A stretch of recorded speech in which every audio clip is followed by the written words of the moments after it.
Hello friends. This is Fiction Quest. How are you all? So in this video, we will see what if Naruto become the god of 10 wizard saints and fell in love with goddess. But before we start, if you want more amazing stuff like this, then be sure to subscribe to our channel and like this video. Also, if possible, share this video with your friends. Now, without wasting any more time, let's begin the story. A year has passed since the destruction of Tenro Island along with all its inhabitants. The remaining fairy tale members never gave up hope that their comrades were still out there, but problems began to arise for them, keeping them from searching. Macau, the fourth fairy tale master, worked hard to maintain fairy tale as the top guild in Fury, but without their strongest members, their popularity and efficiency with missions begun to deteriorate. Mission requests became less and less, their income suffering from it. They soon had no other choice but to move from their main building to the outskirts of Magnolia Town after it was repossessed. They were replaced by Twilight Ogre, and each day members left in search of a better life, a life that Fairy Tail could no longer provide, a sense of adventure they no longer had. Things weren't looking good for them. Nobody wanted to join their guild, and they were soon down to only a couple of members. Their new home was in need of many expensive repairs. They had no other choice but to request help from Twilight Ogre. 666 is the number of the beast, an antagonistic being recorded in the Apocalypse, Trihexa. The first mention of this being dates back to the destruction of an ancient and powerful civilization known as the Elemental Nations, written in a stone tablet by a warrior who survived a battle with Trihexa. My severe injuries have healed, yet the sweet taste of blood still coats my mouth. I kept walking, my goal unreachable, trying to dispel my growing fear in my chest. Upon entering the last shinobi village, still standing was the scent of rotting flesh, and in the middle of it all, he stood. Without any words spoken, without his name given, like an unsolved puzzle falling into place by itself, just by laying my eyes upon him, I understood exactly who I faced. The beast of the Apocalypse, the undefeated SSS rank shinobi. There in front of me, stood Trihexa, a cold, saddened gaze. Why was it that I was seeing beauty in death rather than life? Strangely, I thought he was beautiful. I finally begun to comprehend the scene before my eyes. There was a large amount of death strewn on the floor around him. He had done this alone. It couldn't be. Naruto, Uzumaki, after everything, Akatsuki, Madara, Kagaya. No matter how hard I tried to rouse my will to fight with hatred, more than sorrow, more than rage, the emotion that arose within me was despair. Because my turn was next, and with me the end of the shinobi system. This is the shinobi apocalypse. Sasuke Uchiha, a lone figure, illuminated into shadow by the setting sun behind him, strode over a large hill overlooking an enormous forest down below. A long brown cloak billowed in the cool breeze behind him, protecting his body from the harsh burning sun. He was tall and muscular, cutting an imposing figure. He continued down the path, through the enormous forest, unconcerned for the large predators lurking about. There was something about him that if someone looked hard enough, it would catch their attention. Perhaps it was the fact that the ground would harden into rock with each step he took. Maybe it was the fact that he radiated power, keeping everything in the forest from getting near. Or the occasional glimpse of a bold head when the breeze pulled his hood back. It could have even been the long brown beard resting neatly on his chin. The figure came to a stop, silently observing his surroundings with curiosity as he rested slightly against a tree. He gazed around for a bit, the shadows provided by his hood hiding his face. He took notice that the deeper he walked into the forest, the less life there was around. Only the biggest and most dangerous animals ventured this far. That meant there was something deep in the woods scaring the animals away. He would have to tread carefully from now on. His brown cloak continued to billow in the wind as he stood there, enjoying the relaxing moment. The sun was just peeking over the horizon, casting the land in its orange glow. He began to walk again, slower and more alert than before. Places like these were more dangerous at night. Something moving caught his eye, and as he looked around he caught the tail of a large animal disappearing behind the foliage. As he considered stopping for the night, there, not far off, was a small temple made of pure gold glowing orange as the last rays of sunlight bent around it. It was a triangular temple, more like a pyramid, standing in the middle of a long-forgotten forest. He knew exactly what it was. Flashback: Jura stood there, posture perfectly still and obedient as the fourth king of Ishgar stood in front of him, regarding him silently. The elderly mage's face was like stone, weathered and wearied, unlike the usual jovial look he usually carried.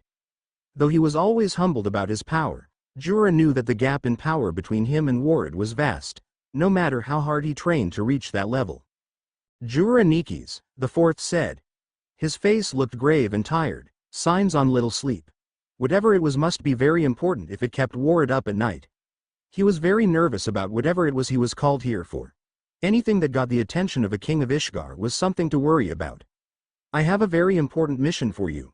Of course, you can decline if you so wish. I accept, Jura answered automatically, no hesitation in his voice. Ward nodded. Very well, Ward muttered. He turned around and walked behind a simple desk, where a detailed map of Fury lay.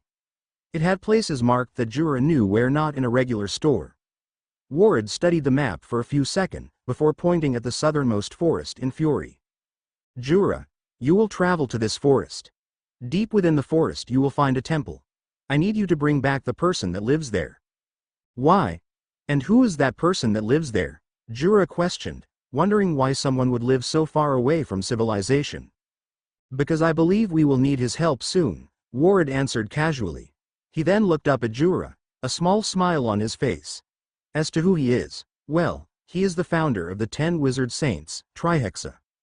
Jura walked through the golden hallways, navigating the somewhat confusing labyrinth by relying on his limited sensing abilities to avoid dead ends. He was surprised to find little resistance as he got closer to his destination. He was expecting traps of some sort in order to keep intruders away. He entered a large room and halted. Large statues, 9 in total, of animals with a different number of tails lined the room on either side. Up on the podium was a throne-like chair, with a golden-haired boy of maybe 15 in nothing but black pants and black sandals resting on it. His eyes opened slowly, eyes as dark as the deepest ocean peered down at him imperiously. His face looked amused but his eyes were blank, giving nothing away. 6 whisker marks, 3 on each side of his face were the most notable features, except for maybe the 2 strands of hair sticking up like horns. This was the mission goal, the man responsible for the creation of the 10 Wizard Saints organization. So many questions were going through his head. He was expecting an old man past his prime, not a boy any older than 15, and it looked as if he was expected. I'm Trihexa, the boy said quietly. His unnerving eyes watched him keenly as he walked closer.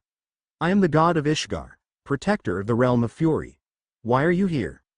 My name is Jura Nikis, Jura responded. I am a member of Lamia Scale and the 5th-ranked member of the Wizard Saints. 5th-ranked member of the 10 Wizard Saints, Trihexa mused. There are ranks now. He sat there, his on his chest and showing very little reaction to Jura being there. As Jura stared into those eyes that radiated power, he couldn't help but feel that this boy was on a whole other level. I see my organization is doing well, Trihexa said, more to himself than Jura. I was the only member before I was sealed here. Sealed? Questioned Jura. He stood up and his eyes flickered to a large rune next to his throne. It glows a brilliant white. Jura, for his part, remained still as he watched the boy, his body tense. Why are you here? Ward Sequin sent me to search for you, Jura responded. He said it's time for you to return. Ward Sequin, Trihexa chuckled. Last time I saw him, I was trying to convince him to become the 2nd member after me. Are things that bad out there that he would send you to look for me? Besides major dark guilds acting up, not that I know of. In fact, things have been peaceful right now, Jura responded. Then Ward knows something that we don't, Trihexa concluded, looking pensive. He turned towards Jura and motioned towards the white rune next to his throne. I can't leave this place unless magic is applied to that rune and it can't be me. The back of his mind pointed out that he must have been sealed in this place for a reason. Maybe he was too dangerous to let out. Trihexa noticed his hesitation and chuckled. Don't worry, Ward wouldn't have told you to find me if I was dangerous, Trihexa mentioned. I suppose, Jura said as he walked forward and applied magic to the rune. He watched as its glow went away and the rune disappeared completely. Nothing happened. Is that all? Not yet, Trihexa replied, looking amused.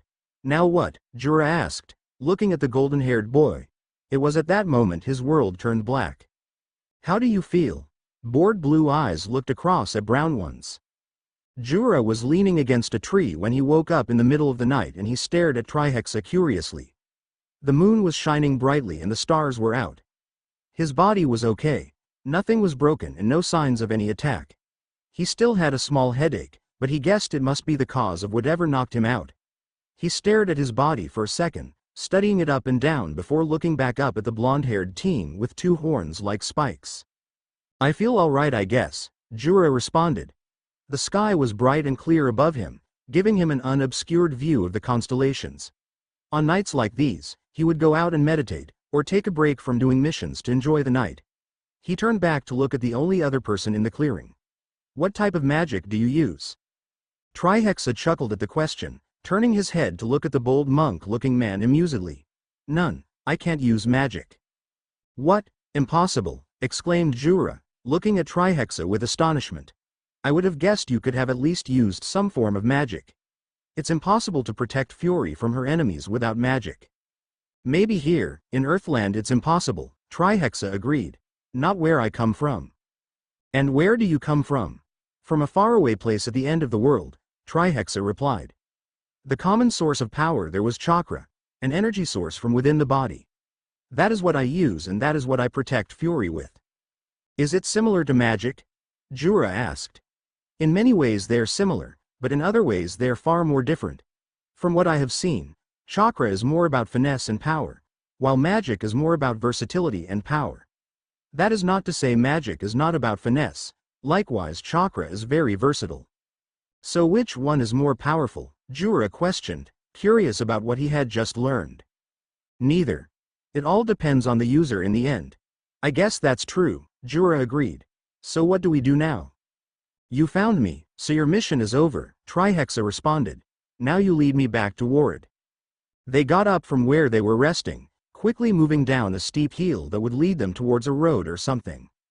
Luckily for the two of them, they actually managed to stumble across a path after coming down another steep hill. It wasn't very noticeable and it looked like it hadn't been used in a while, but it was definitely a step up from traveling blind. Jura took notice that the grass around the flourished, turning greener and brighter. The trees swayed back and forth, yet there was no wind blowing. He discreetly turned his gaze onto his traveling companion, who hadn't said a word yet. Both walked on in silence. Jura didn't know what to say and Trihexa was busy lazily gazing around at the scenery, though it was too dark to see anything. Maybe that chakra thing gave him night vision or something. That would at least explain why his eyes were glowing blue. "Who sealed you in that temple? They had to have been strong if they managed to seal you," Jura asked, looking at the white-haired teen walking next to him questioningly. That question had been nagging him since they left the temple, and it wouldn't leave until he asked it. "Not necessarily. The person that sealed me, she was very persuasive and yes, she was powerful. She convinced me that it was for the good of mankind that I be sealed." "Why? You don't seem like a bad teen." "Because I was close to fighting Acnologia. And she said that she feared a clash between me and the Dragon of the Apocalypse simply because of the immense amount of damage that would inevitably be inflicted upon the world." "Tell me about your guild," Trihexa asked suddenly. "What would you like to know?" Jura replied, looking over at his companion. Maybe he could convince him to join Lamia Scale. He would be a powerful addition and young enough to get along with the rest of the members. "Something interesting, like missions, members, or anything worthwhile," Trihexa replied. "I think you would get along well with all of the members.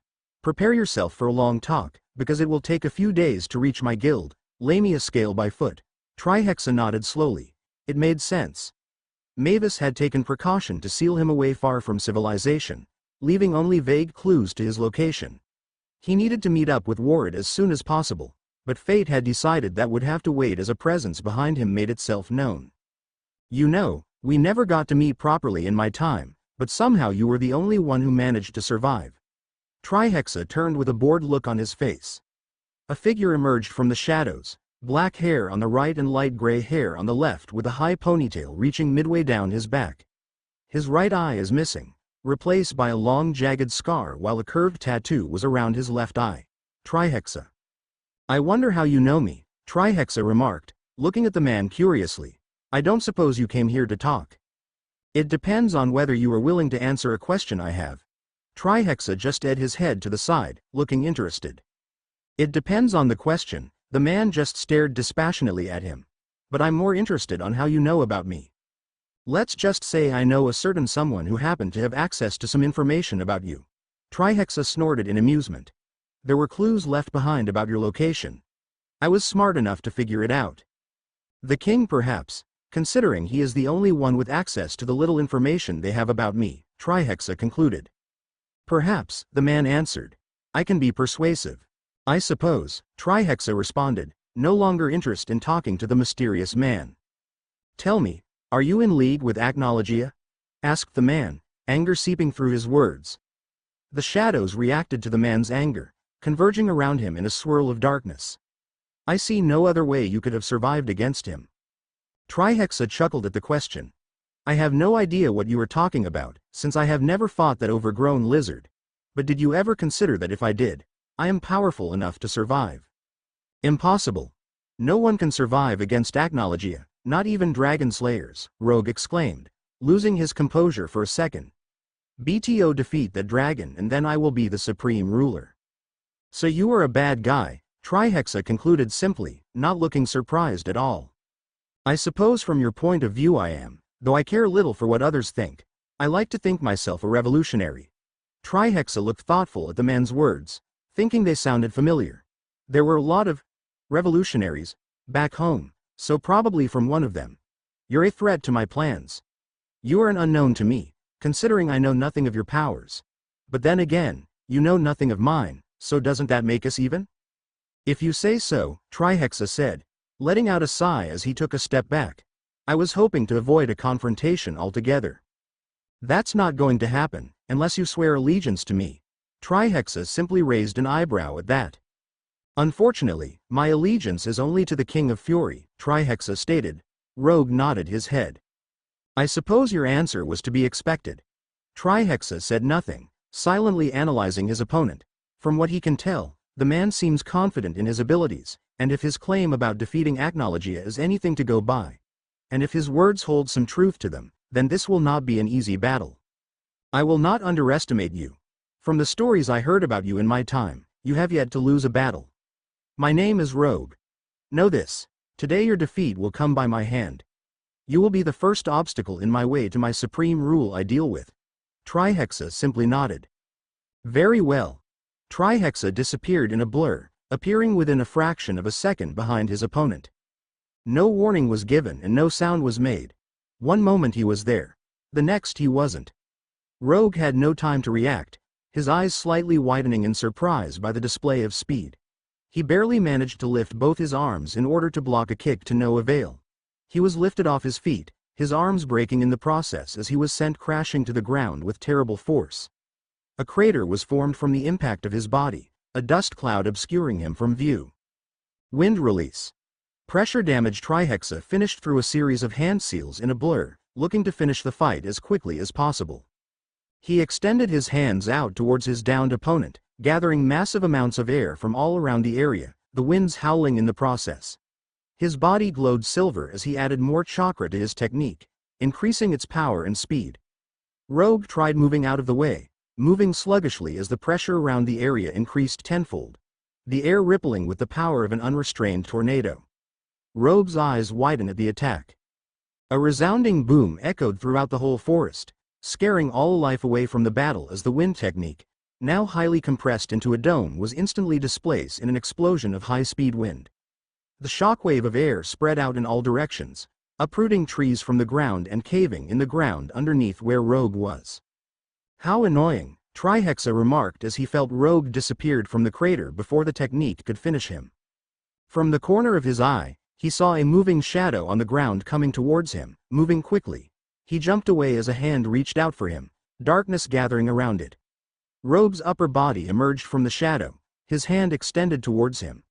The swirling darkness contorted and formed into a sword, launching at him. Trihexa blurred out of the way with an overpowered body flicker, stopping a distance away. Rogue fully emerged from his shadow and was forced to throw his body to the side as an enormous blast of water appearing from thin air roared past the spot he had been on a few moments ago.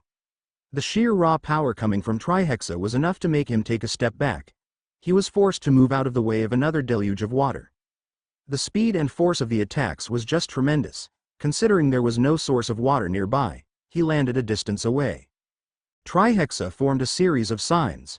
Water release, water dragon bullet technique. The water rose from the ground, heavy and compressed as it twisted on itself. A massive dragon rose from the swirling mass of liquid, roaring into the night sky, speeding across the clearing. Trihexa directed the technique at his enemy, its yellow demonic eyes staring straight at Rogue, unblinking and unmoving. Its gigantic body arced through the air, standing higher than the tallest trees. Trihexa grunted in annoyance at what happened next. A black mass of darkness formed in the ground, which then lifted off into the air like a wall. The mass seemed like a pit of endless darkness, swallowing anything in its path. Shadow Dragon's vortex. The massive dragon roared as it crashed into the defensive magic, slowly getting sucked in until nothing was left. Rogue used this opportunity to shadow travel behind Trihexa, who was silently staring at the massive black wall that had swallowed his water attack. His eyes narrowed in thought. He unleashed his rage on him. Nonetheless, Trihexa was aware of the impending danger. His body flickered with silver light and Rogue felt a rush of power wash over the area. In a sudden burst of power, Rogue was thrown away by a shockwave of pure chakra that was unleashed from Trihexa's body. He skidded on the ground, gripping the surface and breathing heavy. "This is a waste of my time," Trihexa mentioned casually as he turned around to face his opponent, a bored look on his face. The expression seemed to only anger the Dragon Slayer even more. "Let's end this now." Trihexa simply disappeared from his spot using the pure speed of a body flicker. He reappeared in front of Rogue, a Rasengan rotating in his hand, and thrust it at his head. Rogue smirked as he extended his palm outward, shadow magic flaring to life to meet the swirling blue ball in Trihexa's hand. Both were pushed back, Rogue reacting first. He appeared from a shadow behind Trihexa and engaged him in close combat. Trihexa evaded a fist to the back of the head and spun around, delivering a brutal kick to Rogue's chest. The shadows tried to protect their master to no avail, the kick propelling him into a tree. The tree cracked in half and he fell to the ground in pain. Trihexa appeared next to him, grabbed him by the neck and tossed him against another tree. Rogue fell limply to the floor. "Do you see how hopeless this was?" Trihexa exclaimed as Rogue watched on dazedly. "I have never lost a battle. I have yet to find someone to push me to my limit. It seems you will fail like the rest before you." "This fight will not end like this," Rogue gasped breathlessly. His mouth was wet with blood. "I'm not done yet. My plan is already set in motion. Even as we speak, plans are being made that will further along my goal. It will take a few years for the gate to acquire enough power, but when it does..." "You will fail," Trihexa stated. "I will make sure of that today." "Never," Rogue whispered. "Never again will I fail." A sudden surge of magic, something fierce and ancient, descended on the battlefield. Trihexa narrowed his eyes and spun his head, his eyes slightly widening as the magic pouring out of Rogue's rage, wild and untamed. Trihexa's face turned serious at the scene he was witnessing. Two elements, opposite from each other as far as he knew. Each dragon slayer could only be in tune with one element, that of his dragon. "What's this?" asked Trihexa, no longer sounding bored. "A dragon slayer with two elements. Things really have changed while I was away." White Shadow Dragon Mode Rogue remained silent, his face contorted in rage. The ground cracked as he blasted off at dangerous speed. Trihexa's muscles tightened in preparation as Rogue let out a deafening roar, the visage of a black dragon appearing behind him as Rogue charged at him. Trihexa dodged the first blow, leaning his body back and ready to counter with a kick. Suddenly he was blasted off his feet by a blow to his chest, a rib or two splintering as he rocketed back.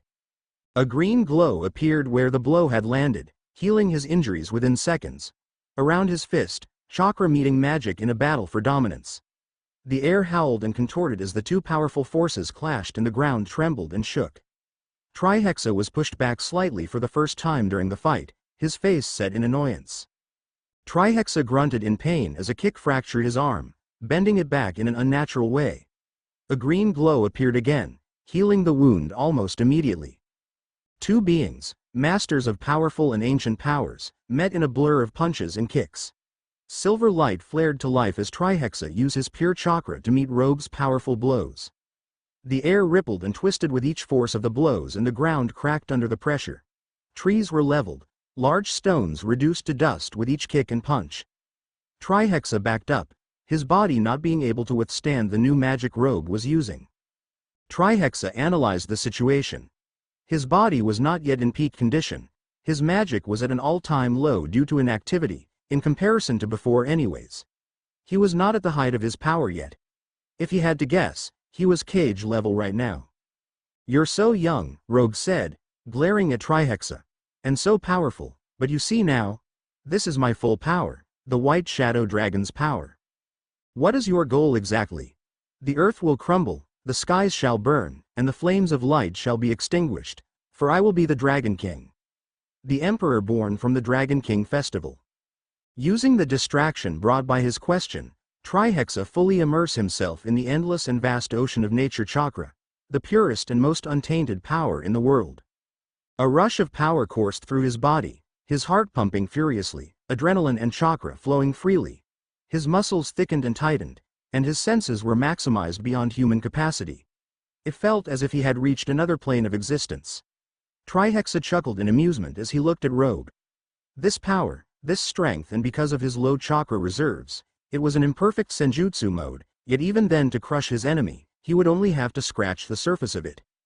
Trihexa blurred, nature chakra propelling him forward at speeds that could only be matched by an overpowered body flicker. He blasted into Rogue, who unleashed another wave of magic and met his charge head-on. Silver chakra enhanced to its purest form clashed against black and white magic in ripples of power. The winds picked up around them, swirling in a tornado of magic and chakra. Both energies fighting for dominance above their respective owners. Both were causing the ground to slowly give away under their blows, neither giving each other any space to recover. Trihexa lashed out with a kick and Rogue disappeared into a shadow, appearing behind him. Spinning around faster than Rogue could react, Trihexa backhanded him straight in the face. Rogue was propelled backwards as he felt his jaw shattered underneath the powerful blow. He felt some teeth loosen as he stood up. He was immediately forced to sidestep a punch and was about to retaliate when he was swept aside by an invisible force, knocking him off his feet. The Dragon Slayer clambered to his feet quickly, glaring at the blonde shinobi. "I never thought you would be this powerful," Rogue growled. He pointed at the shinobi in anger, feeling the darkness brought by the night healing and strengthening him. "I will destroy you here, no matter what." Trihexa turned, looking into the foliage and saw Jura staring back at him. He had forgotten all about Jura, who had been watching the fight from the beginning. He looked ready to jump in the fight, yellow magic surrounding him. He had no doubt Jura could fight on equal term against Rogue, but this was a good opportunity for him to loosen his muscles up.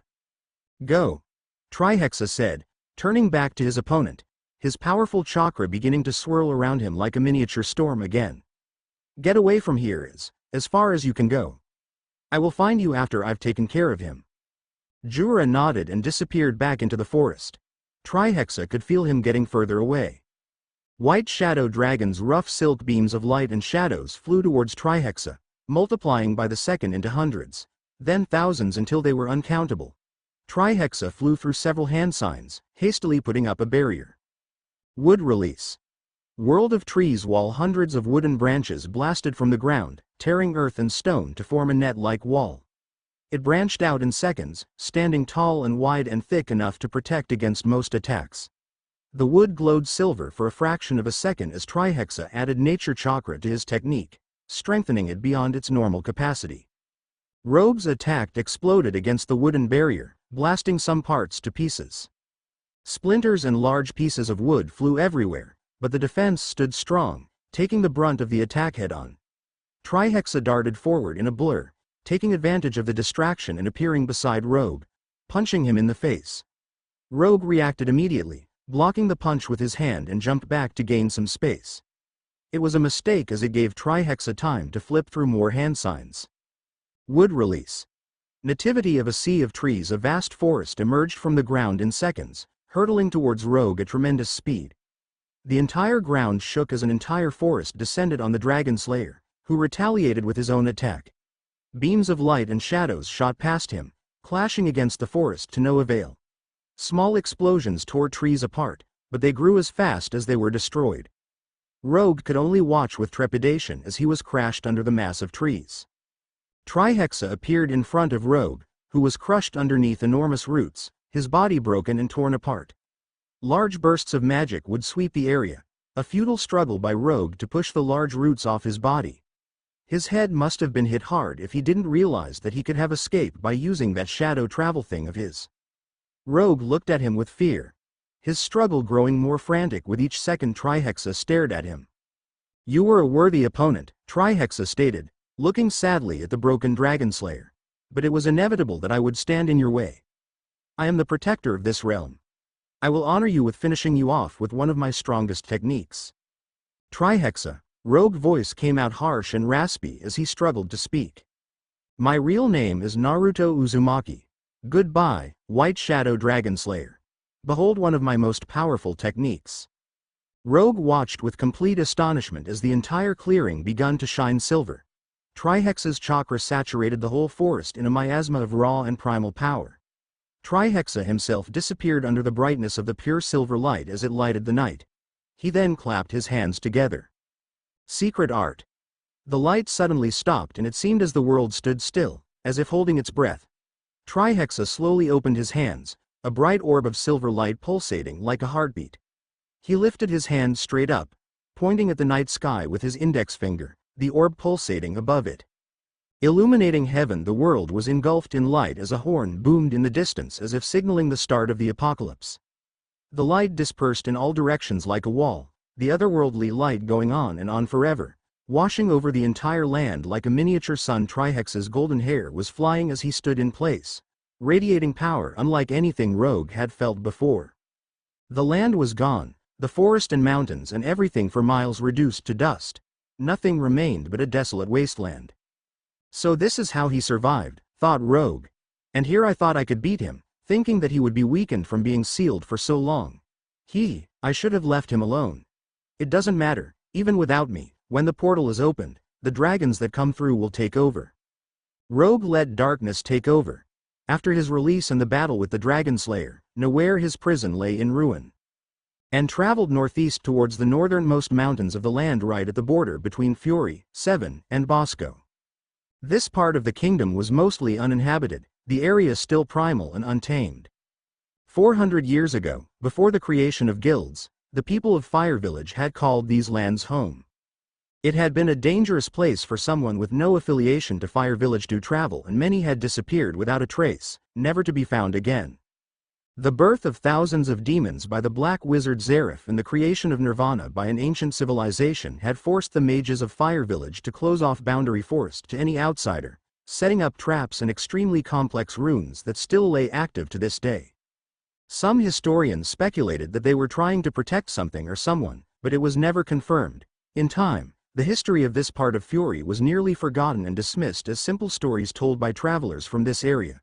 Now mostly dangerous creatures venture into the Boundary Forest, all never stepping foot on the ruins of the ancestral homes of the Fire People.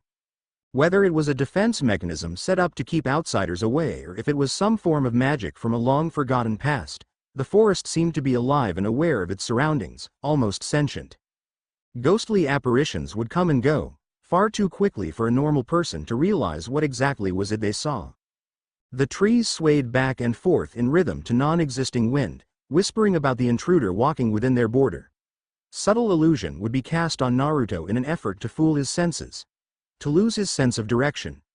Paths would suddenly disappear and change, leaving travelers with no way back or no trace of where they had come from.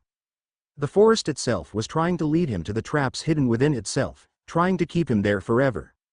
However, Naruto was in his element. It was several hours later that he found what he was looking for. Naruto inclined his head in confusion as he felt the air shift around him. A barrier, he thought. Sight, smell, sound, touch, and instinct, all senses essential to detect magic. He was a capable sensor, able to break down chakra to its most basic components, the nature, flow, bloodline, capacity. Who it belongs to. A world that was ruled by another source of energy had rendered that ability useless. Chakra cannot detect magic. Magic cannot detect chakra. He was like a ghost to mages, only there in appearance and non-existent to their sensing abilities. A shinobi trained in espionage and assassination would thrive in this world. He thrived in this world. Listen, a man spoke, his voice barely audible. He was standing straight and at an imposing height, and was facing the opposite direction from where Naruto stood. Do you hear that? Naruto, who stood a few meters away, tilted his head. He frowned at the sudden question, but strained his senses nonetheless. He allowed the sounds of the forest around them to drift to his ears, listening to the faintest whispers of the trees as they spoke to him. His connection to nature is second to none, and he understood it at a fundamental level. His own heartbeat was like a drumbeat in the silence, yet nothing strange struck his senses. The only sound was that of the wind rustling leaves. I hear nothing unordinary, Naruto spoke, turning to look at the man who had yet to turn around. He merely nodded in agreement. Yes, he agreed. Nothing unordinary. Yet, Boundary Forest is supposed to be infested with wild beasts. These are untamed lands. Still primitive. At this time of day, it should be crawling with them. Here, silence would be considered unordinary. A barrier, Naruto concluded, folding his arms as he remembered the air shift earlier. I assume it surrounds the area in a circular formation. Is it your doing? The man chuckled. I was never good with runes, he admitted. And this is a complex barrier, something I'm not quite capable of. An enemy? Maybe in a long-forgotten past. The stories and people behind this barrier are quite interesting. It all seems to revolve around a powerful magic item referred to as the Phoenix Stone, the man explained, finally turning around to face the young blonde. A mission for another time maybe. You haven't aged at all. Time hasn't been kind to you. Worried, Naruto responded, a faint smile on his lips as he stared at the familiar face, drastically changed by age. It's good to see you. A century ago, Worried had been a young man with a somewhat rectangular face and black messy hair. Now what stood out were his plant-like physical features. His head resembled a gnarled tree trunk, with a leafy treetop replacing his once black hair. He wore a white coat with an arrow pointing up, loose trousers completed with a pair of black, and more than likely combat, boots. Over his attire he wore a high-collared kimono tied with a belt. I'm still as handsome as ever, Worried exclaimed, giving out a hearty laugh. It's a joke. It's a joke. What is the situation right now? Naruto asked, leaning forward and stared at Worried intently. How bad are things right now? Worried sighed, turning serious. There are many things I need to inform you about. Events have happened since your imprisonment that have led us to this day. Naruto nodded. Go on. Worried hummed. He scratched his head as he recollected his memories about the past. Naruto just crossed his arms and waited patiently. Before anything, you have to understand why Mavis did things. I admit I do not know every detail, but Prech let me in on what he had discovered. And what did he discover? Naruto questioned. Not what he was hoping, I'm afraid. But just as revolutionary, Worried said quietly. Look, Mavis knew you had unique abilities, skills and talents she had never seen before, but generally speaking to us you were no stronger than an average mage. You have skill in hand-to-hand combat, are well versed in weapon use, and have a sharp analytical mind, but nothing that would prove you stronger than an average mage. You did show us your elemental techniques you called jutsu, but hardly anything to consider you special. And that was all true. During training sessions the group had, Naruto was definitely a strong fighter, but never stood out among the rest. Of course, his unique set of abilities had perplexed the group, but he never did go beyond using elemental techniques and the most basic Mokuton jutsu. My stronger techniques are destructive, so I use them only when needed, Naruto explained, looking amused at being considered average. Be that as it may, we didn't know that. Mavis didn't know that, so when she heard of your foolish ambition to kill Acnologia, well, she decided to imprison you, Worried explained. She designed that pyramid with the strongest runes and spells she knew, all in order to protect you. You have to understand that Acnologia was known to bring about the end of an entire civilization. She did not want you to anger him and jump-start the apocalypse. How she created a spell to stop time itself, I do not know. Naruto listened attentively. But I know that wasn't the only reason. We knew you had developed feelings for her, that much was obvious, Worried continued. Naruto's eye gave an involuntary twitch at the remark. She knew so too. A fear soon grew inside of her. She was afraid of returning your feelings, for the simple reason that she somehow had the curse of Anksurum. What is the Anksuram curse? Naruto questioned. It's a terrible and powerful magic that is also known as the contradictory curse. In simple terms, the more you love, the curse takes more. Likewise, the more you hate, the curse takes less. It takes the life of the people you care about the most. Naruto remained silent. You are stubborn. A simple, stay away, from Mavis would have not been enough, Ward explained. The curse would have taken your life. I see, Naruto simply stated. Ward smiled. I don't think you do. Fight Acknowledgia, she the death of everyone. Stay by her side, your death was a matter of time. The choice was simple. Seal me away, Naruto finished. Correct, Ward nodded in agreement. Naruto stared at him steadily, giving nothing of his thoughts away. He decided to change the subject. All of this was the past now and he was in the present. His only focus should be the future. Did she decide to seal my power as well? Yes, Ward said, his eyes tracing the runes over Naruto's bare chest. Due to your unique abilities, she was afraid you were hiding something that could allow you to escape. I can tell it didn't work. I still feel that heavy pressure that comes with your presence. No, it did work. Just not the way she expected it to. She did not really know how powerful I am, as you said, Naruto admitted, closing his eyes in thought. Let me put it this way. I have 3 levels of power, this form that I'm in now being the weakest. In the end, she was only powerful enough to seal part of my power, which happened to be my 3rd level.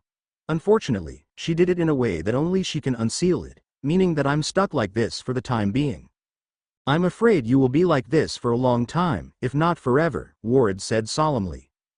Naruto narrowed his eyes. Explain. Mavis is dead, Ward said, watching as Naruto's eyes widened in shock. That was the most emotion he had seen on the young boy's face. So is Yuri and Precht. I'm all that's left and now you as well. Mavis, Yuri, and Precht. How? Naruto questioned, his voice soft and quiet. I don't know every detail, but Precht said Zarif killed her, Ward explained, watching as Naruto's eyes hardened. He tried to save her by placing her inside a lacrima underneath the guild, looking for a way to revive her. In the end he was unsuccessful, but he managed to find a source of magic that is near infinite. That is why I mentioned that Precht did not find what he was hoping for. But what he did find was just as revolutionary. Imagine being able to fire a Therion an unlimited amount of times and in the wrong hands. And that source of magic is underneath the guild at this very moment, along with the body of Mavis, Naruto questioned. Correct, Lumen Histoire, Ward answered. Yuri. He died a long time ago, how I do not know. I assume it was of natural causes. Precht on the other hand. Well, his death was more recent and by the hand of Fairy Tail no less. A coup d'état, Naruto guessed. Far from it, Ward begun, looking up at the sky sadly as he remembered his friend. Magic twisted him into a different person than what me and you remember. He created a dark guild named Grimoire Heart. Its goal? To create a perfect world of magic. In order to achieve that, he needed Zarif, but that path led him to an inevitable fight against Fairy Tail, that he lost in the end. I see, Naruto spoke quietly, his mind racing with all this information. This leads me to the reason why I released you from your prison, Ward stated, looking the blonde boy directly in the eye. Fairy Tail was not without casualties. They lost their strongest members as well as their master about a year ago. Nothing but a few members are left, none strong enough to defend the guild. Lumen Histoire is defenseless, Naruto concluded, Mavis. There are many who seek that power, Ward warned. I do not know how, but the Alvarez Empire found out about it and they have been looking for an opportunity to acquire it. They even waged a war in the past for it, but luckily the threat of Aetherion and Face managed to keep them at bay. But how long before they make a move? Naruto smirked. There was no way he would let anyone harm Mavis's legacy or get their hands on that magic. My role is clear now, I will be joining Fairy Tail. So they can try. Good, Ward smirked as well. There are also a few openings in your old organization, if you are interested. You have ranks now, correct?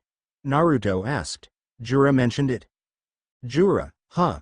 A promising mage, Ward responded, but yes. Then nothing but the top rank will do, Naruto stated, looking serious. It just so happens that the top spot is available after its previous holder, God Serena, abandoned it, Ward explained. but getting it will be the problem. Naruto raised an eyebrow. How so? First you will have to become a regular saint. Then you will have to prove you are strong enough to be given the title of God of Ishgar. Back, Ward said, looking at the boy amusedly. You held it as Trihexa back then as an honor for creating the organization, but remember that Trihexa is considered dead. You will have to earn it as a new person entirely, Naruto Uzumaki. Naruto just nodded in agreement, wondering who this God Serena was. What an arrogant name, Naruto mused. Now, let me tell you what fairy tale is about from the wise words of Mavis herself, Ward begun. Comrades isn't simply a word. Comrades are about heart. It's the unconditional trust in your partners. Please, feel free to lean on me, and I, too, will lean on you as well. There will be painful times. Sad times. I'll be with you through thick and thin. You are never alone. The hopes we carry are matched by the number of stars twinkling in the night sky. The rustling of the wind on our bodies are premonitions for what's to come tomorrow. Now, let us take a stroll. To the melody from the Song of the Fairies. Naruto simply smiled at the words. No, Grand Doma thundered. Naruto remained stoic at the volume, completely unperturbed by the outright denial of his induction into the 10 Wizard Saints. Ward Sequin straightened in exasperation, looking at the council before them. It seemed he was used to dealing with the council denying his requests, and with the way he raked a hand through his leafy top and the sigh that escaped his lips, Naruto was right. For his part, Grand Doma sat at the head of the large table with the rest of the council members on either side, pointing his staff at the stoic blonde. He has no history, past, or any records of actually existing, Grand Doma snapped, although more as a show than real anger. He huffed in annoyance. Why on earth would I let a complete stranger join the most prestigious organization in Fury? Because I created it, Naruto deadpanned mentally. Ward never liked to be formal, but he came prepared to at least act professional. In truth, it did not matter whether Naruto joined the Wizard Saints or not, but it would give him greater political power to accomplish things. There was also the fact that they were given certain privileges, like information otherwise unobtainable through legal means. Not a complete stranger, Ward argued back. Naruto Uzumaki, age 15 and also my apprentice. I raised him in secret since birth, which explains why he has no records. That was the story Ward and Naruto had agreed on. They both decided that Naruto would act as Ward's apprentice, and given the physical age difference, it would work. No one would actually suspect Naruto of being 100+ years old, partly because he actually ages with time. There was also the fact that Naruto's Mokuton was too similar to Ward's green magic to ignore. The plan was solid. Grand Doma looked at the other council members for any input, but it looked like they were satisfied with remaining silent. He is much too young, Doma countered, gripping his staff tightly. The organization needs powerful and experienced mages. With the sudden lack of members for a number of reasons, that is a must. Ward simply smiled. Rumor has it the founder of the 10 Wizard Saints Trihexa was exactly the same age as my apprentice. Grand Doma's eye twitched. That was no rumor, and they both knew it. Records left by the past council members clearly state that Trihexa was in fact 15 at the time he created the Wizard Saints. Naruto internally smiled at that. Grand Doma leaned forward, eyes narrowed dangerously. Last time a person was inducted within the ranks of this government without so much of a background history either. They end last council's headquarters, Doma growled. Excuse me for being more suspicious of individuals similar to him. By him, he was talking about Jelal Fernandez, a former council member and Wizard Saint who had betrayed them and caused mass destruction. He had made the council look like incompetent fools, so it was no wonder they still held some resentment. And thus Naruto stepped forward, arms crossed and regarding the entire council with impatience. You want experience? I have fought a large number of mages and have yet to lose. You want power? I can say without a doubt I can defeat any member of the Wizard Saints. And yes, I also mean the 4 heavenly kings of Ishgar. The 4th heavenly king twitched at that, looking somewhat befuddled. He heard Grand Doma snort from his seat, and the members around the table failed to attempt to hold back some laughter. Oh, Ward thought. Naruto narrowed his eyes dangerously and expelled his chakra from all tenketsu points in his body in a continuous wave. The air popped as it was displaced by Naruto's potent chakra, and the windows exploded in a shower of glass. The marble floor cracked under the strain of such powerful energy and the air around him shimmered with power. A silver glow enveloped the blonde as the power continued to grow, coming down on every person like a vast ocean. Warad blinked in surprise and took a step back. Naruto took another step forward. The doors were blown open as a garrison of soldiers rushed through, weapons already out and pointed at the blonde. Staffs were glowing with white light as the mages tried to cancel the magic power, but their spells were ineffective. They moved to surround the boy, but the closer they got, the harder it was to move. Their breathing became labored and their bodies heavy.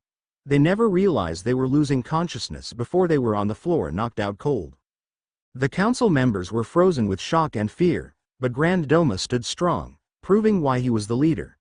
He slammed his staff on the ground with enough force to break the marble floor and roared in anger, "Enough." As soon as he said those words, the power output stopped. The world around them returned to normal and every person in the room let out a breath they didn't realize they were holding. Naruto stood in the same position as before, not having moved an inch. His arms were still crossed and he looked like nothing happened as the council members regained their bearings. They looked at him with weary eyes and Naruto regarded them amusedly. Was that not powerful enough? Grand Doma glared at him with anger at the mess the young boy had made, but could not otherwise deny the power he had felt. He is very powerful, a random council member admitted, looking at Naruto with grudging respect. So? Naruto asked, looking at the chairman intently. Am I in? Grand Doma stared him down. Naruto simply stared back. The air was tense between both of them, and the staring contest intense. No, Naruto stared at the small and silver-decorated coin with a cross in the center that had been given to him by Grand Doma, solidifying his induction into the Wizard Saints. It had taken a lot of pointless arguments amongst themselves to try to convince the old man to agree. But Naruto and Warad would not step down. He had been given a random rank that was currently open, not that he cared to bother knowing what it was. He was aiming for the top, the first rank among the 4 heavenly kings. Unfortunately, he had to wait a few years before challenging a man named Hyberion the second seat to claim that spot. After a few minutes, the new wizard saint put the item away. He turned to look at Warad who had been silently regarding him for the past few minutes. Now that troublesome business is over with, what is your next step? Warad spoke. He pointed at the current state of dress the blonde was in, or lack of to be more exact. I recommend you find a new outfit soon. As my apprentice, it makes me look bad if you are walking around in just your pants. Naruto twitched. My next destination is Fairy Tail, Naruto answered. He looked towards the general direction in which Magnolia Town should be located. Protecting Mavis's body is my highest priority. But helping the guild stand back up on its own 2 feet without its core members and their late master is a close second. Sounds like a plan, Warad hummed, looking happy to have an old friend back. Though in your haste to fix every little problem you come across, do not forget to live life. Find yourself a nice girl that will support you in the same way you will support her. Guilds were meant to build bonds between its members and it should be no different for you. What is life without comrades or someone to share it with? Naruto looked up at the sky and thought, the will of fire. I should also inform you that there is a dark guild on the move, Warad warned. Nothing major yet, but their numbers and activities have increased. What is their name? Warad eyed Naruto. Tartarus, a guild I believe worships demons. The moon was suspended in the night sky, bathing the land in its pale light. Where a giant forest once stood, nothing remained but a dead wasteland. For miles in every direction, everything was reduced to nothing, not even a speck of dust. At the epicenter of the devastating attack, crushed against the ground was a bloody mess. A dark figure loomed over it dispassionately, looking at it with interest. A single, glowing eye peered through the darkness at the mangled corpse, studying it in great detail, measuring its worth. Trailing behind the Cyclops figure was an odd being, hidden behind a swirl of darkness. No discernible feature was visible, as if his entire being was cloaked in darkness. Where his eyes should have been, looked like empty holes that sucked in the light of the moon. He seemed to float around the figure, ignoring his partner completely, who had moved on to pace around the area in search for any clues. He looked at the bloody mess, and moved his hand to hover over it. Purple light flickered to existence, and washed over the corpse like a wave. An influx of power washed over the area as the presence of death hovered over the land. The thin veil between life and death was broken for a second, the natural order of the world violated. There was a chill in the air, and for a second, the moon flashed red. The tall figure began muttering softly and seemed to concentrate. He was playing with one of the darkest and most dangerous kind of power, necromancy. The light glowed brighter for a few seconds before completely dissipating. He lowered his hand, and regarded the gasping and shaking form of future rogue with impassiveness as he was ripped free from the grasp of death. Satisfied, the tall figure turned to his partner. "Contact Kyoka. Inform her of the situation. A dangerous threat to our plan has appeared."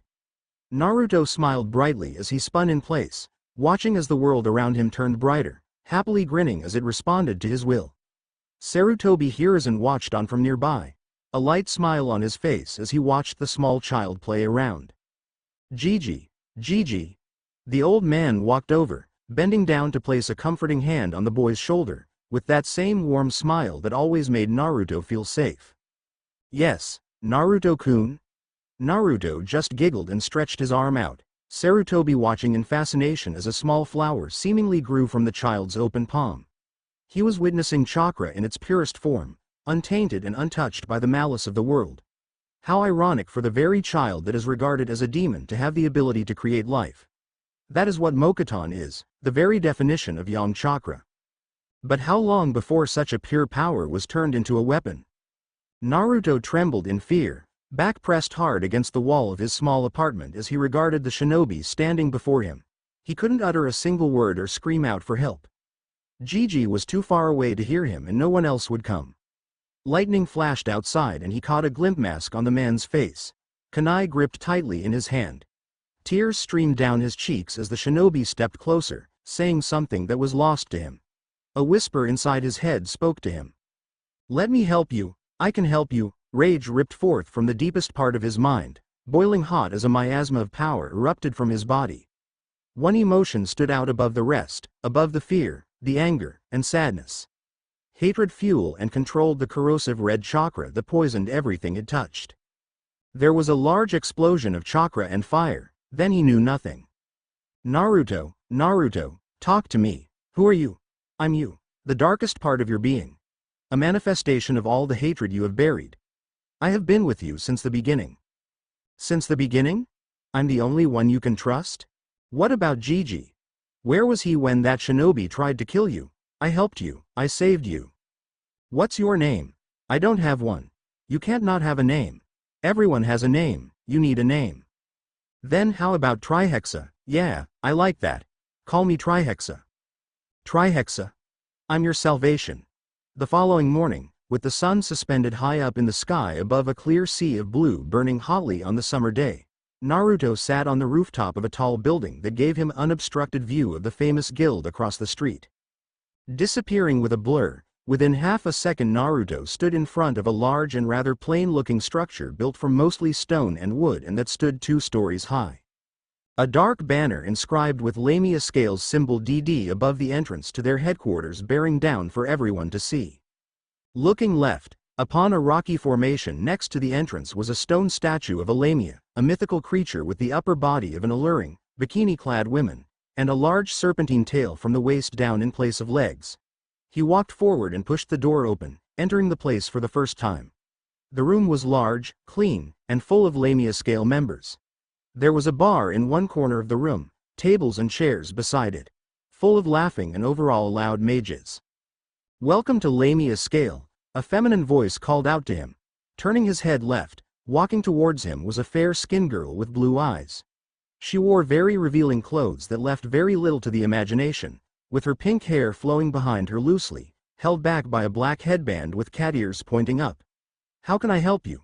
Turning to face her, a collective gasp was heard throughout the room.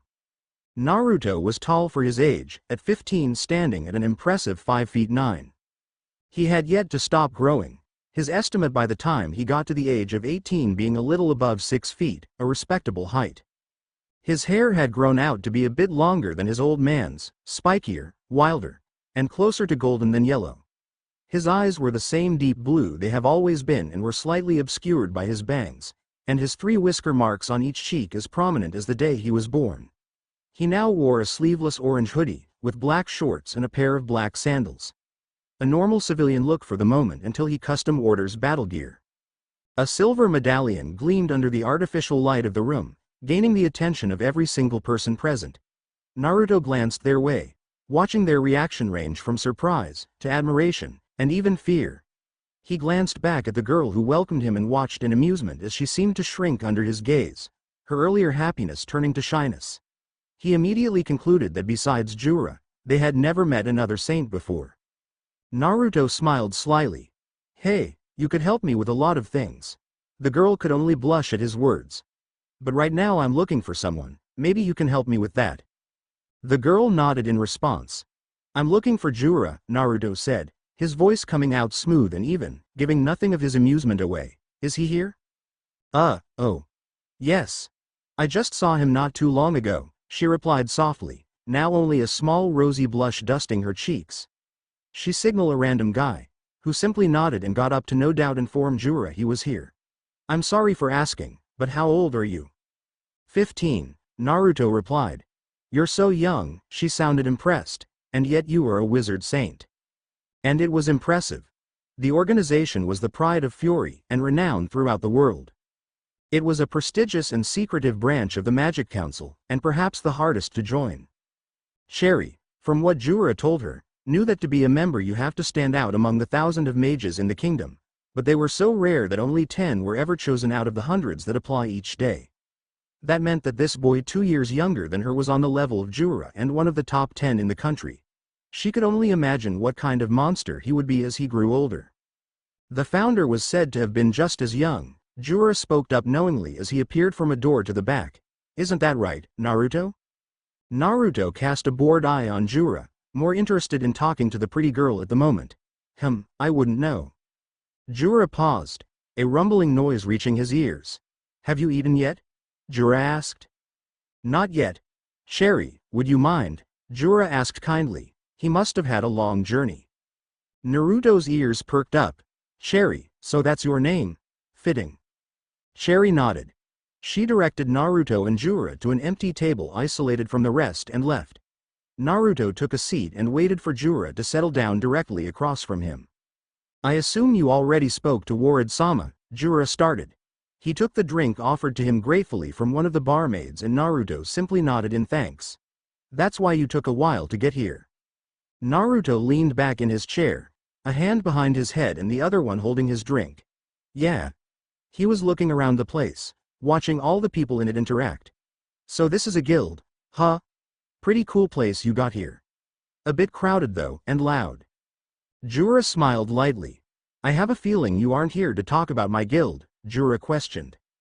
Naruto gave a lazy shrug, leaning further back on the chair lazily. Have you ever heard of a dark guild called Tartaros? Jura frowned at the question, but answered nonetheless. Only that they were part of the Balam Alliance. Information regarding them is almost non-existent. They were definitely the most secretive of the three. Balam Alliance. Naruto hummed, looking thoughtfully. What's that? An alliance between the three powerhouses of the underworld, Oracion Cease, Grimoire Heart, and Tartaros. Jura answered. Why? Oh. No reason. Naruto waved him off, seemingly more interested on the breakfast plate Cherry was bringing him. He turned back to Jura and gave him a lazy smile. She is a beauty, isn't she? And she can cook. Bet you I can get a date with her. Back in my day, I was popular with the girls. You sound like an old man, Jura deadpanned at his words, and she has a boyfriend. Oh well, her loss, Naruto said, not bothered at all with the information. He took the plate with a small smile. Thank you, Cherry-chan. Cherry just blushed and walked away quickly, disappearing behind a closed door. Haha, she certainly doesn't act like she has a boyfriend. Must be my good looks, they never fail me, Naruto exclaimed, spearing a sausage with his fork and raised it to his mouth. He paused when he noticed Jura staring at him. Thanks for the invite. So how are you feeling after that fight with that man? Jura asked. He looked powerful. Even I would have had trouble with him. Weak, Naruto said with a mouthful of sausage, nodding sagely in satisfaction. He swallowed. Don't get me wrong. I could probably wipe the floor with you, but I'm not happy with my current self. Jura twitched at the slight jab against him, but chose to ignore it. You seemed plenty strong to me. Naruto hummed. I guess so. A large amount of his power had been sealing released without the one behind its creation. He was annoyed, but hardly concerned. It was a power he had only used sparingly back home and never in this world. He was without a doubt powerful enough without it to match anyone here, hopefully. Senjutsu was more than enough to give a dragon some trouble. What did that man want with you? Jura questioned. He seemed to know who you were. But he looked young, so unless he was immortal and met you before you were sealed. I have my suspicions, Naruto muttered. The strange dragon slayer spoke about things that didn't make sense. About his time. Considering the events that he spoke about Naruto fighting Acnology never occurred, that only left one conclusion. Future events. Time travel is not impossible, and in a world where people can control time itself, it was more than likely. Have you ever heard of a dragon slayer with the elements of light and darkness?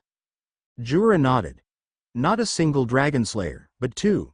They belong to the Sabertooth Guild and are called the Twin Dragons. Two, interesting, Naruto spoke thoughtfully. He would have to see what their connection was to his attacker. Maybe a couple broken bones here and there will make them talk. He suddenly looked up at Jura. One other thing. As far as the world is concerned, I'm Naruto Uzumaki, the apprentice of Warred Sequin and new member of the 10 Wizard Saint. That's all, nothing more. Got it. Good. He speared another sausage and took a bite. This food is really good. Naruto, humming quietly to himself, strode over the crest of an enormous hill, the land around him dancing to his tune. A long black cloak billowed swiftly in the cool breeze behind him, which he had borrowed, protecting him from the scorching heat of the sun suspended up above. He wasn't an imposing figure, though slightly tall for his age, but there was something about him that would catch the attention of anyone who saw him pass.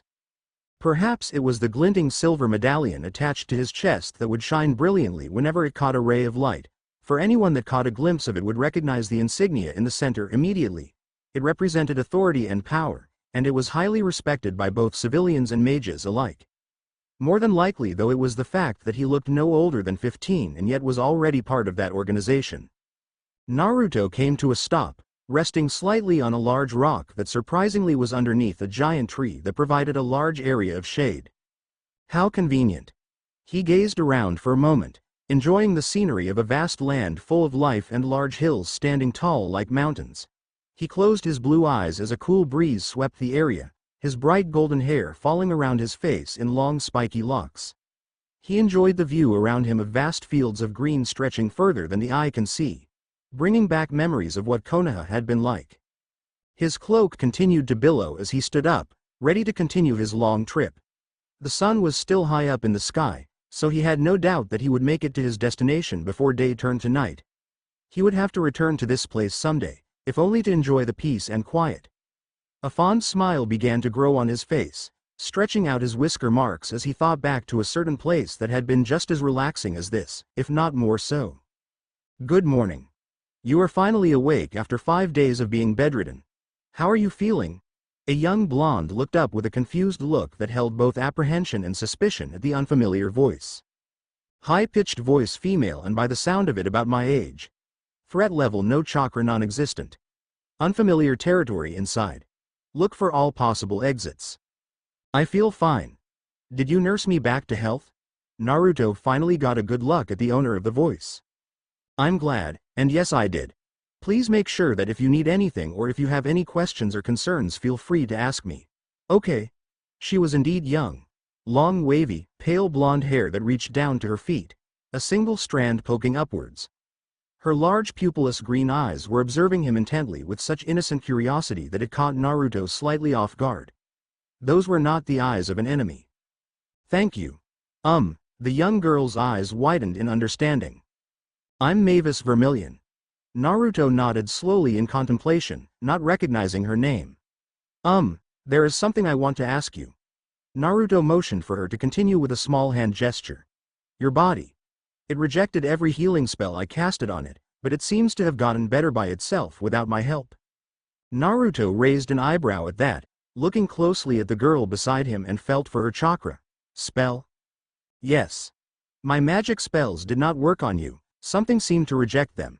Sure enough, there was no trace of chakra on her body whatsoever, but that was impossible. Chakra was the life force of the world, the energy that permeates everything. You do not have any chakra, Naruto frowned, looking at the girl with intense curiosity. How is that possible? Chitara. What is that? Mavis questioned. Chakra, Mavis. It is the life energy that the body produces, the energy that is essential to even the most basic of techniques. By meditation and physical exercise one can gain control of their chakra, allowing us to perform feats that would otherwise be considered impossible. Mavis' eyes were sparkling with childish fascination, looking at the blonde in wonder. Naruto deadpanned and coughed into his hand once. You mentioned spells and magic? Uh-huh. Mavis nodded enthusiastically. Magic is the physical embodiment of the spirit. When the physical spirit of an organism connects with the spiritual flow of nature, the spirit can then form magic from that connection. We can then store that energy in our bodies, and when we gain control over it, we can use spells to do a multitude of things. Naruto nodded in a way that outwardly showed he understood, but on the inside was otherwise confused. I see, Naruto muttered, looking at the girl intently. He needed to figure out where he currently was as soon as possible. Lack of information in his field was dangerous, and so far the girl seemed to be willing to answer his questions. He would have to question her more about what this magic was and what it was capable of, whether it was a threat or not. But that would have to wait as the door was pushed open before he could speak. Mavi, oh, he is awake. It was a young girl in her early teens, close in age to himself. She has dark hair that is tied up in a pigtail with a set bangs, unkempt waves purposely let hanging over her forehead. Naruto raised an eyebrow in question, but otherwise remained silent. Being subjected to illusionary techniques back home, even Tsukuyomi, he could tell apart an illusion from reality. They invaded your senses in a way that you could never feel you were trapped in it, but there were signs that would let you know. Now, he could not sense this magic that was most likely the cause of this illusionary person he was looking at, but his eyes had always been sharper than most. Turning his gaze to Mavis, he noticed she was either ignorant to the magic at play or she simply didn't care. Whatever the reason, it was none of his business. Why am I craving tea? You never told me your name, Mavis demanded with a pout, looking at the blonde boy accusingly. The dark-haired girl giggled from her place by the door at Mavis' childish personality. That's rude. I told you mine. Naruto debated telling her his real name, but there were reasons why that wouldn't be a good idea. The whole world was his enemy, trying to rid itself of the calamity that was Trihexa, but it knew who its enemy really was. He was not wrong. It was the world that was wrong and its current system. Shinobi were the true enemy, causing war and destruction and thriving in a world where deception and lies meant living another day. He waged war on the current system. Naruto Uzumaki, sitting back ASD, destroyed their enemies with the power sealed inside him. When not in battle, Naruto would take over in order to train his own abilities. It was almost poetic, two vastly different personalities within one body yet to accept themselves, forced to work together for one simple reason: survival.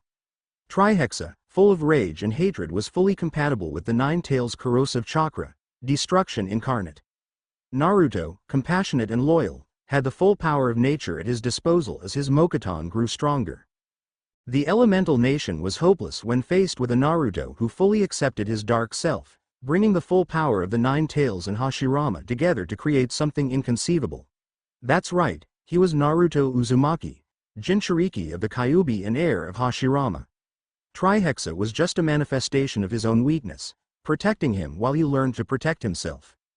But he was not ready to give up that name yet. Let the world know he was still alive as they trembled in fear. Trihexa. Trihexa? Weird name, Mavis responded.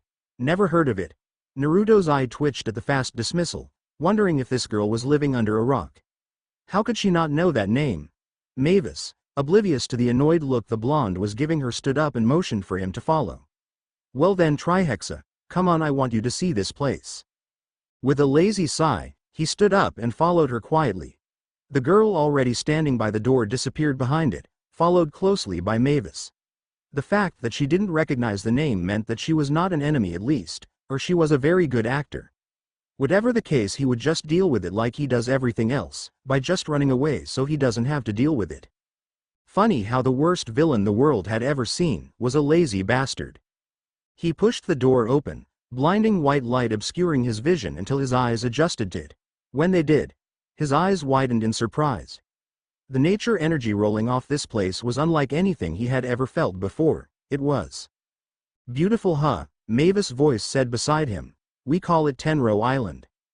Naruto smiled at the memory of his first meeting with Mavis as he continued on his way, climbing up another large hill without any trouble. His golden hair fell over his eyes, blocking the harsh glare from the sun. His eyes, if one were to catch a glimpse, are set in a constant lazy gaze that immediately gives off the feeling that they would rather be closed. Standing at the peak, he looked ahead at the vast grassland he would cross, pleasantly surprised to find smoke coming up from behind another hill.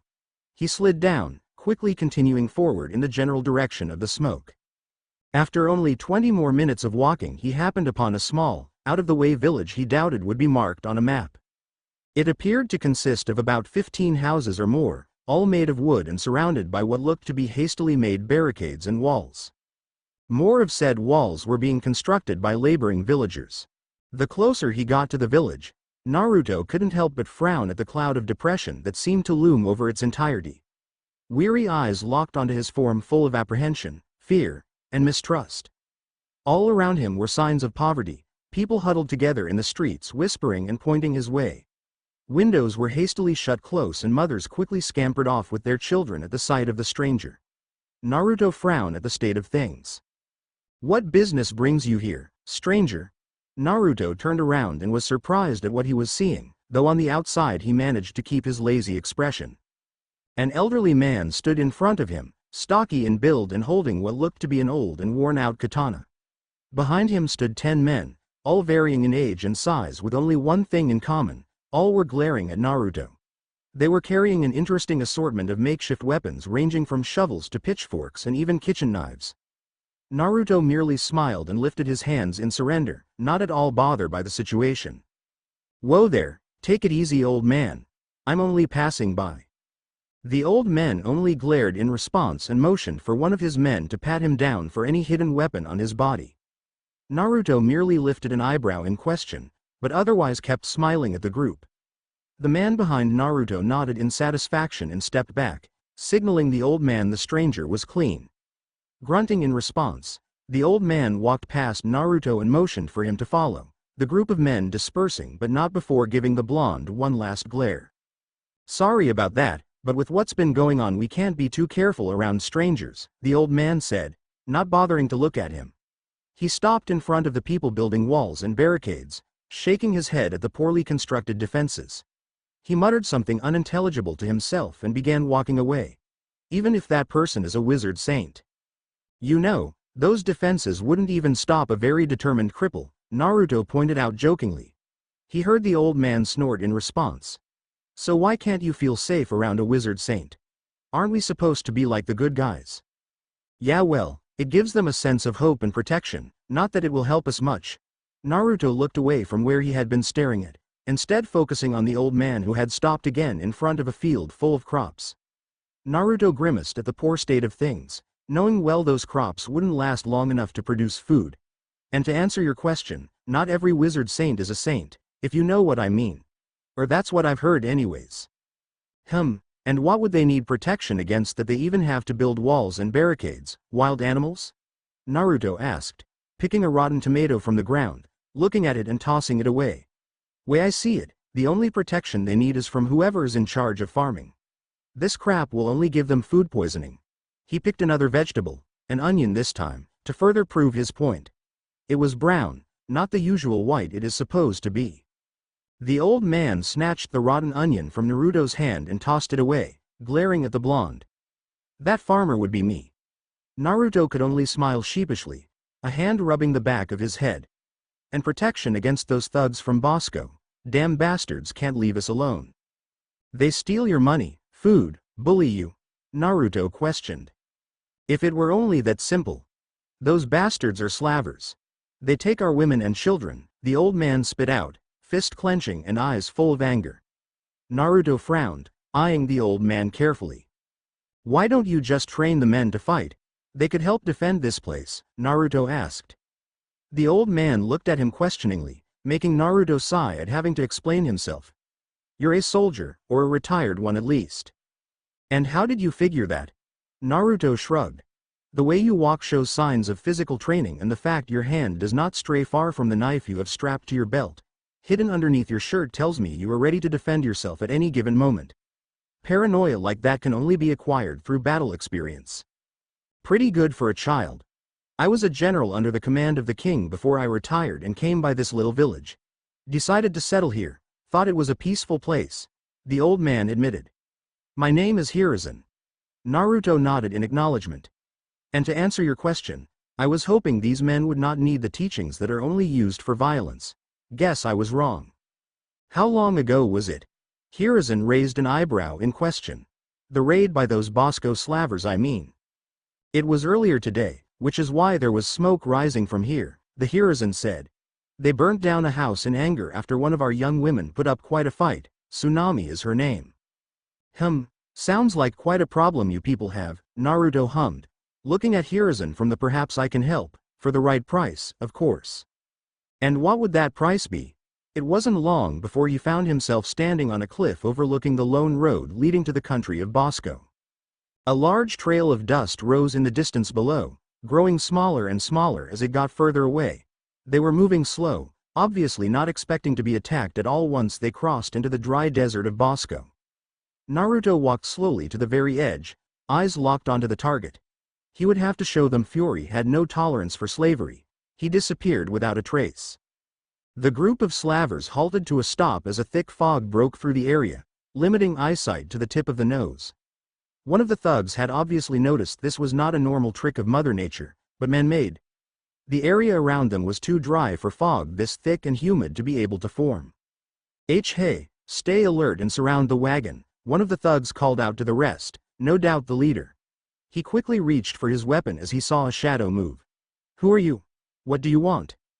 The women and children you took, a voice whispered in his ear. The thug's eyes opened wide in shock, his body involuntarily reacting with a wild swing of his sword. His heart dropped as the blade was caught with 2 fingers and the fog exploded outward with a powerful gust of wind that originated from his attacker, revealing his group of 10 men sprawled on the ground dead with pools of blood underneath them, their throats cut open from very precise slices. The leader scrambled back to get some distance from his attacker, his face no longer of fear but twisting to show his rage. Naruto let go of the sword, watching the man back up with a bored gaze. Do you want to fight? You killed my comrades. Naruto raised an eyebrow as the wind started to pick up, but only in their location. The leader raised his sword in front of him, 2 hands gripping the hilt tightly in a green hue around him. Naruto said nothing, just standing there with his arms crossed and cloak billowing with the fierce wind around him. So I will kill you. Are you surprised I killed your comrades? Naruto asked, curiosity lacing his words.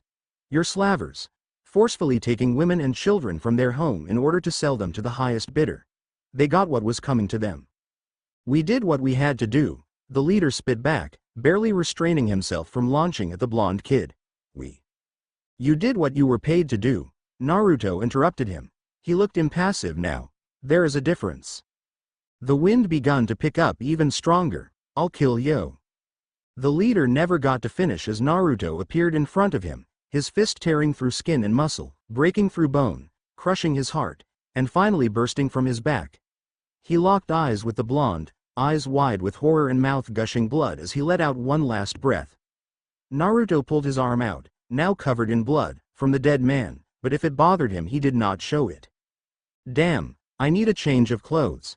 He walked through the dead corpses rather calmly, stopping next to the wagon the thugs had been transporting. Tearing the lock apart, he opened the door only for his hands to tighten into fists at the sight in front of him. The women and children he was looking for were currently bound to their seats, their arms and legs bound at their wrists and ankles. Most looked at him with wide eyes full of fear and tear-stained, while some were asleep or unconscious, he couldn't tell. Frowning at the state of things, he quickly set about freeing each one of them, coating his hand in a thin layer of wind chakra and slicing through their chains. Okay. You're free now, go. The women stared at him with confusion, hesitant to move. Suddenly a woman all the way to the back, mid-20s and purple hair stood up with a smile on her face as she wiped away the tears from her eyes, putting up a strong front for the rest. Thank you. Tsunami? She nodded, surprised he knew her name. I heard you put up quite a fight. Yes. Naruto nodded in acknowledgement with a smile. Brave and pretty, a good combination. Lead them back. I'm sure your families are waiting. You heard that? Our families are waiting, so let's go. That did the trick as one by one they started exiting the wagon, some letting out cries of surprise at the unmoving bodies strewn about covered in blood outside. He killed them all. Was there no other way? Naruto looked at the purple-haired women in confusion. Maybe send them to prison. Yes, there are always different ways. This is just what I'm most used to, Naruto offered with a shrug. I'm sorry if you're not used to this. Tsunami simply nodded and turned to lead her fellow prisoners home. Each one gave him their appreciation, letting him know he was welcome to visit anytime. One girl even said if he was ever feeling lonely, he should stop by. That one made his day. Will I ever see you again? Tsunami said, suddenly turning back to ask him. I'm sure. Naruto smiled. Oh, and please let Hiruzen know I expect him to keep his end of the deal. Night had fallen when Naruto arrived at the base of a small hill, a narrow staircase composed of large, flat stones leading up to the top. He was in the right path, if the engraving roughly carved into one of the large rocks flanking the staircase that read, Fairy Tale, along with the guilds was any indication. This is not exactly what he expected, but it was inevitable with the current situation. Still, it meant more work for him which he was certainly not looking forward to. Once he reached the top, sitting at the center of a woody area mirroring the current condition of the guild was a ruined building. It resembled a small tavern more than a headquarter with one floor and walls mainly composed of stones with visible cracks here and there. One side almost fully covered by vines. He didn't even bother looking at the rest of the building, with what he'd seen having been enough. He did notice, however, the lights were off. Maybe they all went home. He stood there for a few minutes, before deciding to come back tomorrow as he lazily made his way back the direction he came from. His ear twitched and his head tilted to the right as the sound of soft footsteps hitting wood reached him. He turned around at the sound of the door opening, an amused smile on his face as he caught the look of surprise on the girl's face. She paused for a second, fear flashing through her face before quickly being replaced with a nervous smile of her own. From what he could see, she was a real beauty. A petite young woman with short, violet-colored hair and green eyes. She wore a lime green color blouse with a green neckline and white skirt, complemented with a pair of green boots. She held a pair of keys in her hand as she turned towards him. Ah, I'm sorry but I was just about to close for the night. The girl gave the blonde an apologetic look. You can come back tomorrow morning, if you would like. I see, came the cool reply as Naruto once again turned to leave. Damn, I was hoping to join today so I could at least crash in there for the night, thought Naruto as he cried anime tears inside. On the outside, he let out a tired sigh at the thought of sleeping outside. Good night then. Am I wrong? You're not wrong, this world is wrong. His view of the world was split right in half. Through his left eye, the blue eye of Naruto Uzumaki, he saw Hokage Jiji, Iruka, Kakashi Sensei, Ero Sennin, his teammates. All the people that were nice to him, and behind them a vast forest full of life. Through his right eye, the red eye of Trihexa, he saw Mizuki, the blank face masked shinobi, the villagers. All the people that showed him hatred, and behind them the world on fire. What's the right choice? Destroy the shinobi system. That's the right choice. But why? Because it's corrupt. Because it breeds hatred. Because it breeds war. My parents died for this. Your father agreed that as long as there is a ninja system, there can be no peace to confront hatred. Whatever choice, he has faith you will make the right one. He left everything he knew behind. He turned his back on the world. It was time to be a little selfish. He wanted the shinobi system destroyed. He wanted a peaceful world. But first he had to get strong. He would travel, he would learn, and he would grow, but as Naruto Uzumaki. Nature was on his side and would forever be. Trihexa had the full power of the Kyuubi. He had the full might of the Mokuton. He needed to be just as strong. No, he needed to be stronger. One day not too far off they would become one. A power to destroy and a power to create, combined into one. My name will shake the world. Why do you want to join our guild? Meeting with Mikao Kanbolt was an amusing ordeal, especially with the little respect he inspired out of his own guild mates. The position of master had always and forever will be a test of willpower. and Macau in his short year in the position has had enough. The air in the office was warm and overlapped with the scent of moldy wood and the heavy aroma of booze and a trace of spicy food. Like anybody else, I'm intrigued by the stories and rumors surrounding this guild. Technically, that wasn't a lie. Or rather, not the entire truth behind his reasoning for wanting to join Fairy Tail. Whatever the case, they were in need of strong mages. He was strong, right? He had brought the elemental nations to its knees and killed the so-called gods of his world. Of course he was strong. Phantom Lord, Oración Cease, Grimoire Heart, Naruto said, naming a few of the major battles Fairy Tail had been involved in. A never-ending adventure. I want to be a part of that. Very well, Macau replied, nodding in satisfaction at the blonde's words. How about sharing something about yourself? He contemplated just what he was going to say and how much he wasn't. His past was best left buried with the bones of his once-called comrades. He was in a new world, a new beginning, or rather a new past. How confusing and crazy did that sound? Goddamn space-time portal and demon chakra. Keeping Fairy Heart safe was the highest priority because he would not let Mavis' body be desecrated in any manner, but making Fairy Tail great again was of the utmost importance as well. She would be disappointed to see her guild reduced to such a state. Decisions. What a pain. In the end, the past was the past and had no place in the present. My full name is Naruto Uzumaki Namikaze, Naruto smiled. How long since he had used his full name? He couldn't back home, and certainly didn't trust anyone here besides Mavis and her group. He shook his head. I'm 15 and a member of the 10 Wizard Saints. Macau nodded slowly, as if confirming something he had already concluded. The blonde was wearing the medallion.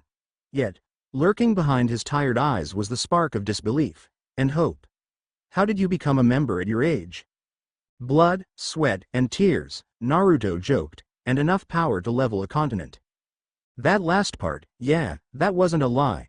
Macau seemed to give that last bit some consideration. For some reason I believe you. You should, Naruto said, looking amused. The power that I wield is considerable and there are few that can match it. Use it wisely. And how do you suppose I use it? Macau asked, looking curious. Naruto opened his mouth to say something when the door to the office was pushed open and more people walked in. Naruto turned his head and observed the group curiously. He noticed a limp on the female's step and the young man's hand covered in bandages. The little boy in between, who happened to look like a certain guild master, appeared unharmed. We're back, master, the women called cheerfully. The man waved in greeting with the hand that was bandaged. The little kid, on the other hand, had a scowl on his face and seemed to be looking everywhere but at Macau. Macau's eyes lit up and he grinned brightly at the group. Alzak, Biska, Romeo, master exclaimed happily. You guys are back sooner than I expected. Yep, Biska responded. The mission was a success, nothing our team couldn't handle. The other two nodded in agreement. Macau noticed their ruffled state, but before he could voice his concern they were interrupted once more. The door opened and Naruto recognized the person that walked in as the girl from last night.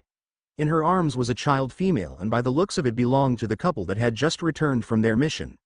The green-haired woman's face looked like it was about to split apart with joy as she took the baby in her arms and the man moved closer to her in response. In all, they looked like a happy family. Naruto closed his eyes and pretended to doze off amidst the warmth the people around him radiated. Kanana stepped back from the small family and after giving Naruto a short nod, didn't say a word as she left the room. Naruto continued to pretend he was asleep and Macau just smiled at the scene. For all the hardships they were facing, there were some small moments that just seemed to make everything much more bearable. He looked over to the blonde and after a few moments snapped his fingers twice to wake him up. Naruto cracked his eyes open and shrugged before stretching his arms out and standing up. That got the attention of everyone. It wasn't until he stood up that the rest of the occupants realized there was someone else besides the master in the small office. So, Naruto drawled out slowly, I'll come back later to make this official. I remembered I have something to do before I officially join. Before Macau could respond, Naruto was already out the door. Noticing the questioning looks he was getting from the others, he smiled and leaned back as he delivered the news.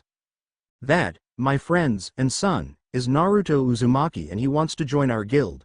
Macau answered the unspoken question that lingered in the air. His smile grew wider. Oh, did I mention he is a wizard saint? Suffice to say, mouths were hanging to the floor in shock. Magnolia's only blacksmith shop was located in the commercial road of the city, hidden within an abandoned alleyway. It was a small building with only small amounts of stock weaponry and supplies. It was rare to see rune knights enter this shop, their supplies provided by the council and shipped from the capital's main armory, and most mages disregarded weapons in favor of magic. It was unreasonable to stay open under those circumstances, unless you specialize in custom-made equipment. Most of the requests the shop got were very routine. Mages looked to have the best weapon, the best armor, the best gear, and for the most part left satisfied. Naruto Uzumaki, wearing an orange sleeveless shirt, black short, and black sandals, stepped past the door holding the open sign and into the main armory room. Loud noise invaded his senses immediately, and he whistled in surprise at the large number of mages within the shop. It had been empty when he placed his order earlier this morning, and now a large number of mages shouted orders left and right. There were at least 100 mages from different guilds waiting within the small room, and the clerks behind the counter struggled to keep up with every request as they were overwhelmed, clearly not used to this many customers at once. Naruto sidestepped left as a tall man in his late 30s pushed his way towards the door. He towered over most of everybody in the room and had a taunting smirk on his face. Naruto immediately noticed the air around the man was cold, and the mages around him felt it too by the way they back away from him, looking strangely uneasy. His eyes narrowed as he caught a glimpse of the writing on his armor. Absolute Zero. That man was dangerous. One person at a time, please. The clerk called, his voice drowning in the noise. Form a line, next. A random mage walked up to the counter to receive his order. Here's your order, the clerk said, wiping the sweat from his eyes. Your weapon will be ready by tomorrow morning. The mage nodded curtly and walked away. As Su of mages moved to the front, pushing and shoving each other to be next in line. The clerk noticed Naruto amongst the crowd and eyes widening rushed to the back of the room. Not a moment later, he appeared back with his arms full of stuff. He dumped it all on the counter and hurriedly called him over. Please, form into a line. He called out once again. A line, thank you. Naruto stepped forward and wordlessly handed him the ticket he got earlier. The man wasted no time in flipping it over and glancing at it for a few minutes. He nodded his head and handed back the ticket to the blonde. Everything seems to be in order, he said, writing something down. Just making sure I got everything you requested. I thought you guys rarely got this many customers, Naruto asked. We don't, the clerk agreed tiredly. Apparently just about a month ago, the capital made an announcement that they would be holding an event called the Grand Magic Games. Every legal guild will be competing to be crowned the top guild in Fury as well as receive a large quantity of money. Since then, we have been having similar rushes like this one non-stop. Sounds like fun, Naruto said, handing the money for his order. Thanks for having this ready so quickly. No problem, the clerk replied honestly. We just hope you become a regular from now on. We haven't had someone as important in our store since Urza Scarlet, our #1 customer. Urza Scarlet. Fairy Tales Titania, the clerk responded. She was a very famous mage before her disappearance. Sounds like an interesting person, Naruto said, grabbing his stuff and turned. I'll definitely be back. Naruto turned to leave, openly ignoring the glares he was receiving from everyone else in the room. One of them stepped in front of Naruto, getting in his personal space and pointing a menacing finger at him. Why the hell do you get to cut the line, huh? The big, burly and mean-looking man demanded. Someone from the crowd quickly moved to intercept the guy, and turned around to look at Naruto with fear in his eyes. Pardon my friend, the smaller man said, pushing the burly man behind him and out of Naruto's way. He motioned for Naruto to pass through. Please, don't let us hold you up. What? Naruto stood there for a few seconds, the room quiet as everyone held their breaths, and then begun walking once again. As soon as Naruto disappeared behind the door, the small man turned to his taller and dumber friend and hit him upside the head. Everyone else looked at the man like he was from another planet, their bodies tense and stiff from the event just moments ago. Are you blind? Did you not see the medallion on that boy's chest? The smaller man yelled. That boy was a wizard saint and you had the bright idea to get in his face. He could have killed you with one finger. As Naruto moved closer and closer to the famous guild, the land became rocky and mountainous. The ground was more rugged, and green gave way to gray as the plants and trees began to thin. A range of mountains appeared in the horizon and, the closer he got, the ground turned from gray to black twisted rocks that were strewn throughout the dead, desolate land. An appropriate setting for a guild that hates weakness. The land gave the sense of something dark and powerful lurking about, darting from shadow to shadow.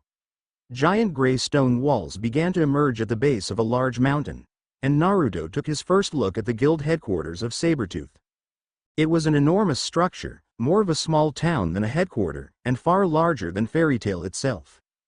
The road leading up to the imposing building is identified by a large banner, covered in lines and sporting light edges, and bears the guild's symbol, held up by a horizontal staff secured via a chain to a metal ring, adorned by fang-like protrusions, which tops the high pole sustaining the emblem.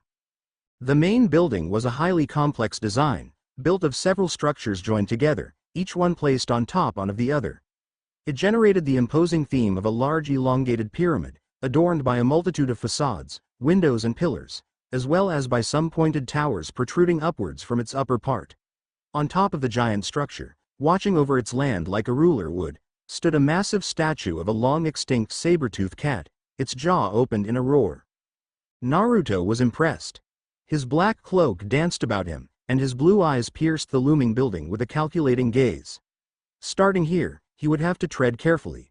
With a puff of smoke, an Anbu mask appeared on his face, a blank face mask, specially ordered.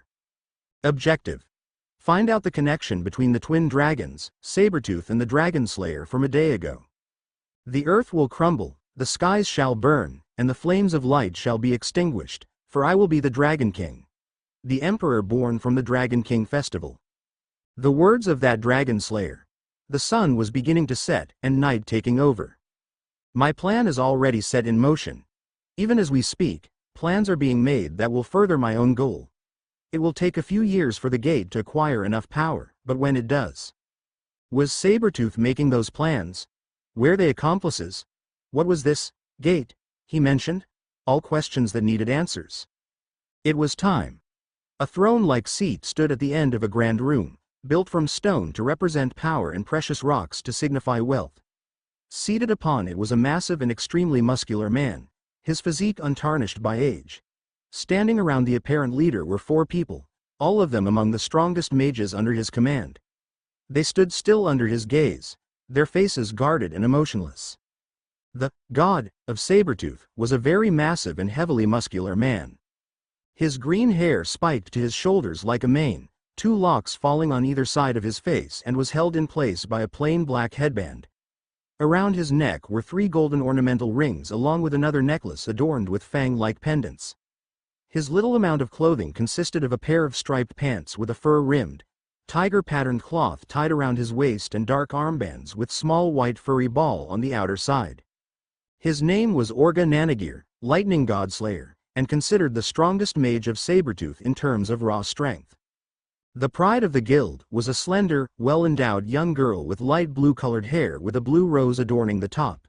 She dons a heavy cloak clasped together by a star-shaped clip along with a feathery trim around the chest, shoulders, and mid-back, along with a blouse and shorts. Her name is Yukino Agria, Celestial Spirit Mage, and the younger sister of the former member of Oracion Cis, Serrano. You should be aware why I called you here today, spoke the man seated on the throne. I'm guessing it has something to do with the Grand Magic Games announcement, answered Rufus Lore, minstrel who sings to the red moon, and perhaps the most versatile and dangerous mage among their ranks. Like Kakashi Hatake, he did not command overwhelming power, but instead relied on his prodigious mind and large repertoire of attacks. If memory serves me right, it's the first time an event such as this has ever been held. Of course, there is no doubt we will utterly crush our competition, stated Minerva Orland, ace of Sabretooth, and most ruthless of the group. She had no mercy and did not know the concept of holding back. As it was, she was perfectly capable of killing.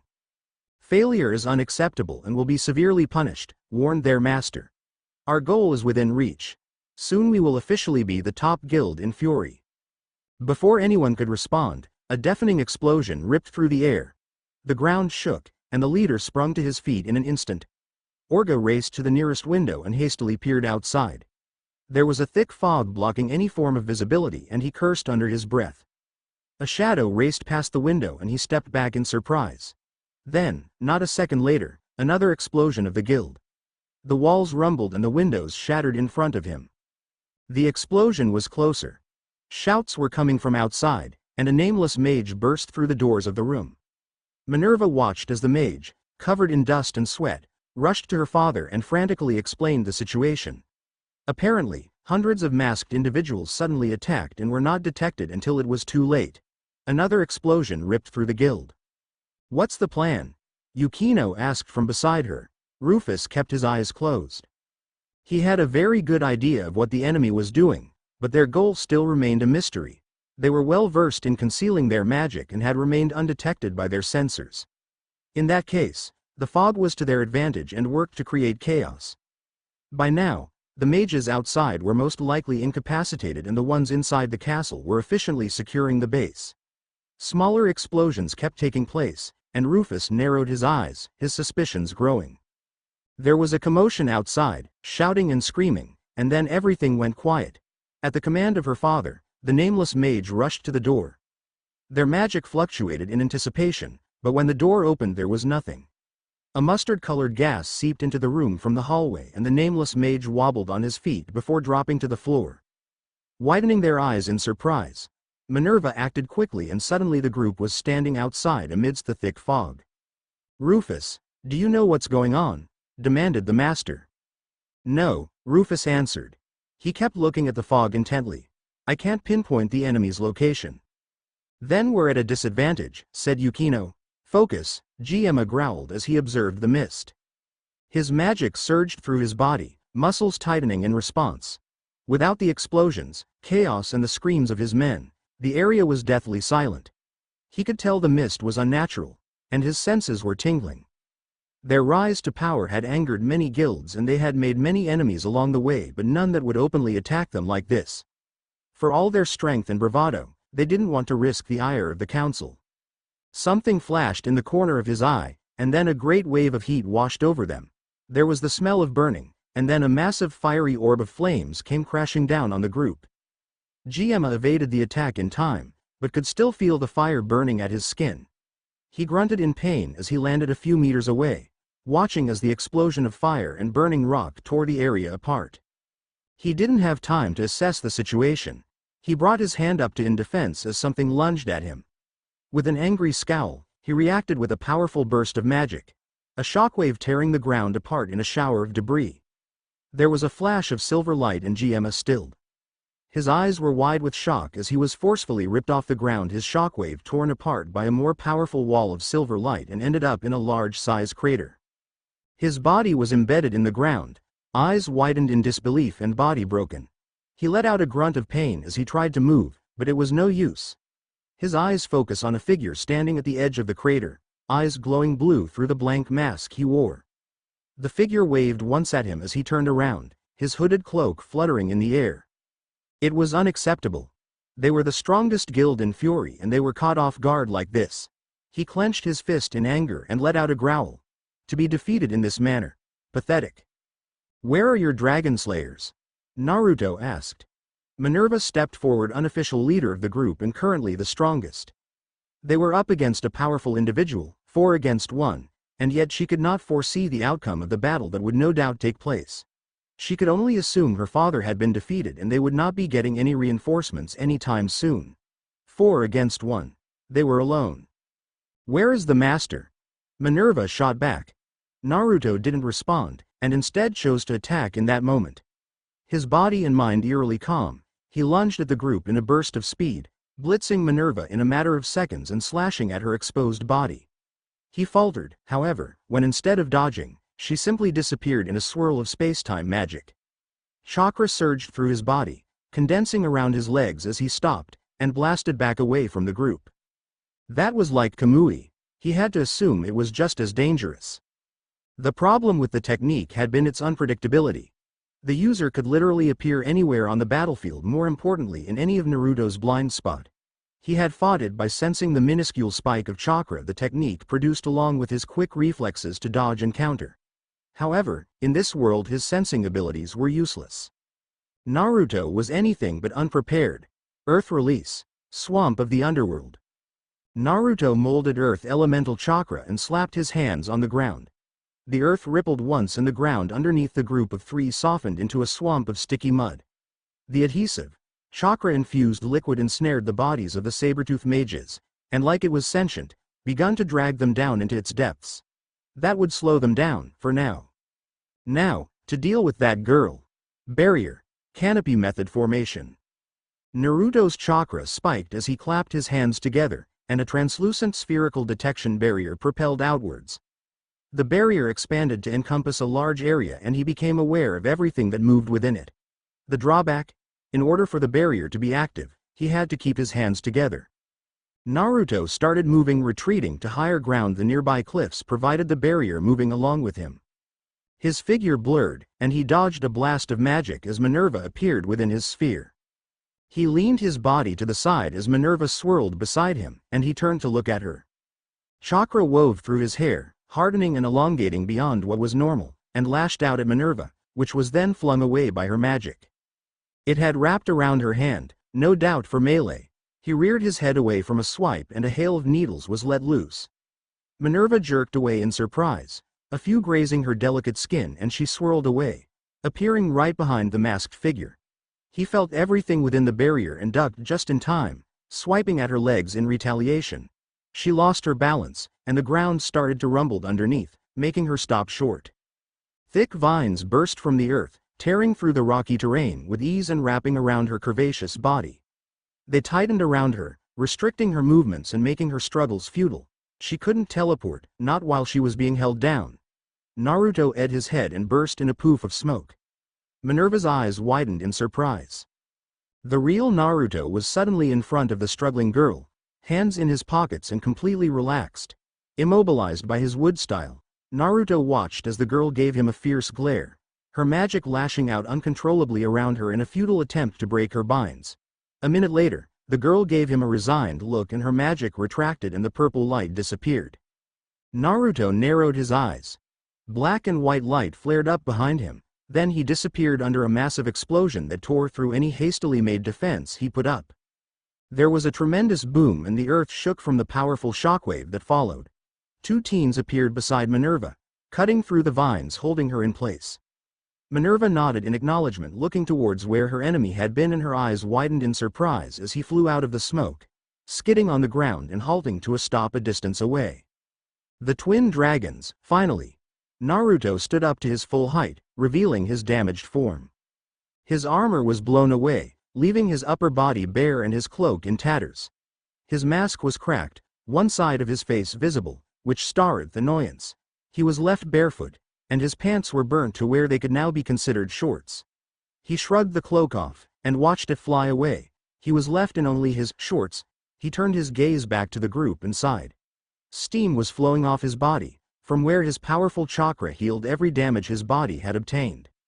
Naruto took a step forward, but looked up in time to see a thunderstorm brewing. From the heavens came a powerful bolt of black lightning, crackling black light ripping through the air. His eyes widened, thinking of a certain Kumo nin, but cut the bolt of lightning in half with ease nonetheless. His hand was encased with blue lightning, roaring like 1,000 chirping birds. He smiled, as he watched the rest of the saber-tooth mages show up. Chidori, all 7 of them, stood in front of him, their respective magic flaring up to life, powerful magic all aimed at him. 7 against 1. Good, Naruto laughed, nothing less will do. Unfortunately, he couldn't go all out. Too many witnesses. His eyes briefly landed on a nearby cliff, before focusing on his opponents. A mass of condensed chakra formed in his hand, erratically swirling in every direction and pulsating with raw power. Rasengan he blasted off the ground, and within second was upon the group. In the end, they were not strong enough. Silver sat at the edge of a cliff, his arms folded. His face was amused and held a smirk in place. But underneath that, was a sense of dark satisfaction and curiosity. He rose from his spot, and took one last look at the blonde figure, committing to memory everything he just witnessed. He did not use magic. He stood there, gazing at the broken battlefield in wonder. It was hard to tell what he was thinking, as his gaze roamed over the area. What he had witnessed was a one-sided battle. He wondered about fighting him. Who would win? One thing was for certain. That boy was powerful. And he was dangerous. It had truly been a long afternoon, but Naruto had made sure Sabretooth was not in league with any criminal activity. Naruto looked away from the group of fallen mages and instead, he focused on a particularly interesting hill. Before attacking Sabretooth, he placed shadow clones in strategic vantage points, and one had discovered a lone man watching his fight. It had dispelled immediately, alerting Naruto to the intruder. He had planned to simply ignore the mysterious observer, but now he was curious. Naruto appeared on the hill his clone had informed him about with an overpowered Shunshin. A figure stood before him, seemingly waiting for him a good distance from his previous location. Naruto sidestepped left as a tall man in his late 30s pushed his way towards the door. He towered over most of everybody in the room and had a taunting smirk on his face. Naruto immediately noticed the air around the man was cold, and the mages around him felt it too by the way they back away from him, looking strangely uneasy. His eyes narrowed as he caught a glimpse of the writing on his armor, Absolute Zero. He immediately recognized the person from the armory in Magnolia. Obviously that and this encounter are not purely coincidental. Naruto observed in mild interest as the sky darkened with gray clouds, and raised an eyebrow when he noticed the man completely ignorant to the changing weather. The temperature dropped significantly, too fast to be considered normal, and Naruto let out an involuntary shiver as a cold wind swept over the area. His breaths were now visible. Weird weather we're having, huh? Naruto spoke softly. I heard it's supposed to get worse, the man said. He looked up at the sky briefly. Must be global warming if you ask me. It must be, Naruto replied. I supposed I should get some clothes appropriate for the weather. You really should, the man agreed. You might catch a cold if you don't, or worse, you might freeze to death.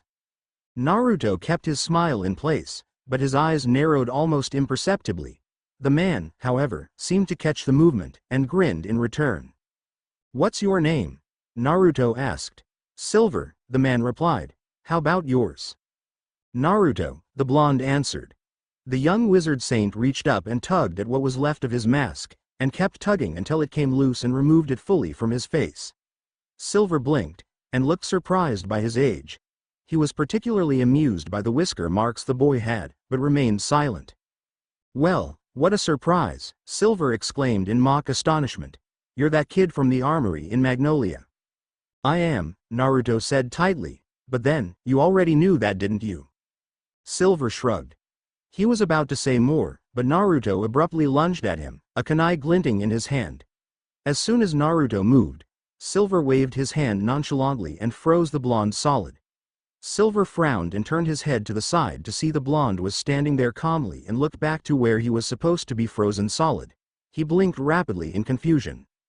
Naruto blasted from the ground and engaged Silver in close combat, his flawless and precise movements matched only by the power behind Silver's punches. The ground broke every time their fists met, causing debris to fly up. Naruto began to move faster, becoming more of a blur by the second, and Silver seemed to only just be keeping up with some effort. Naruto flared his chakra even more, his eyes flashing silver from the power. Silver's eyes widened in realization and jumped away from the blonde, his arm outstretched. A shock wave of pure chakra collided against a wall of ice and met with a resounding boom. Silver frowned at the multiple cracks on his wall of ice, but nonetheless, it held strong against the monstrous impact of Naruto's shock wave. Silver laughed. Unfortunately, I was only supposed to keep an eye on you, Silver explained. So I should be heading back before I get in more trouble. Naruto shrugged uncaringly. You're not going anywhere. The young wizard saint flipped through some hand signs, feeling the familiar burning in his throat as he converted his chakra into the fire element. Fire release. Grand fireball technique. He reared his head back and spit out a giant sphere of superheated fire. Silver looked surprised, and jumped back as another wall of ice rose in front of him. The fire exploded against the barrier, but the ice was far from normal and remained unscathed by the roaring flames. Silver swept his hand out and a hail of ice spikes rained down on Naruto, who merely lifted a hand with a single seal. His chakra surged through the ground, creating wooden pillars from left and right. The wooden pillars locked together in a dome-shaped barrier that stopped the hail of ice spikes effortlessly. Silver raised an eyebrow at the wooden shield the blonde had created. He had not used that in his battle against those mages. Wood magic. But then, it's weird how I don't sense any magic in any of your attacks. Perhaps you don't use magic, I see.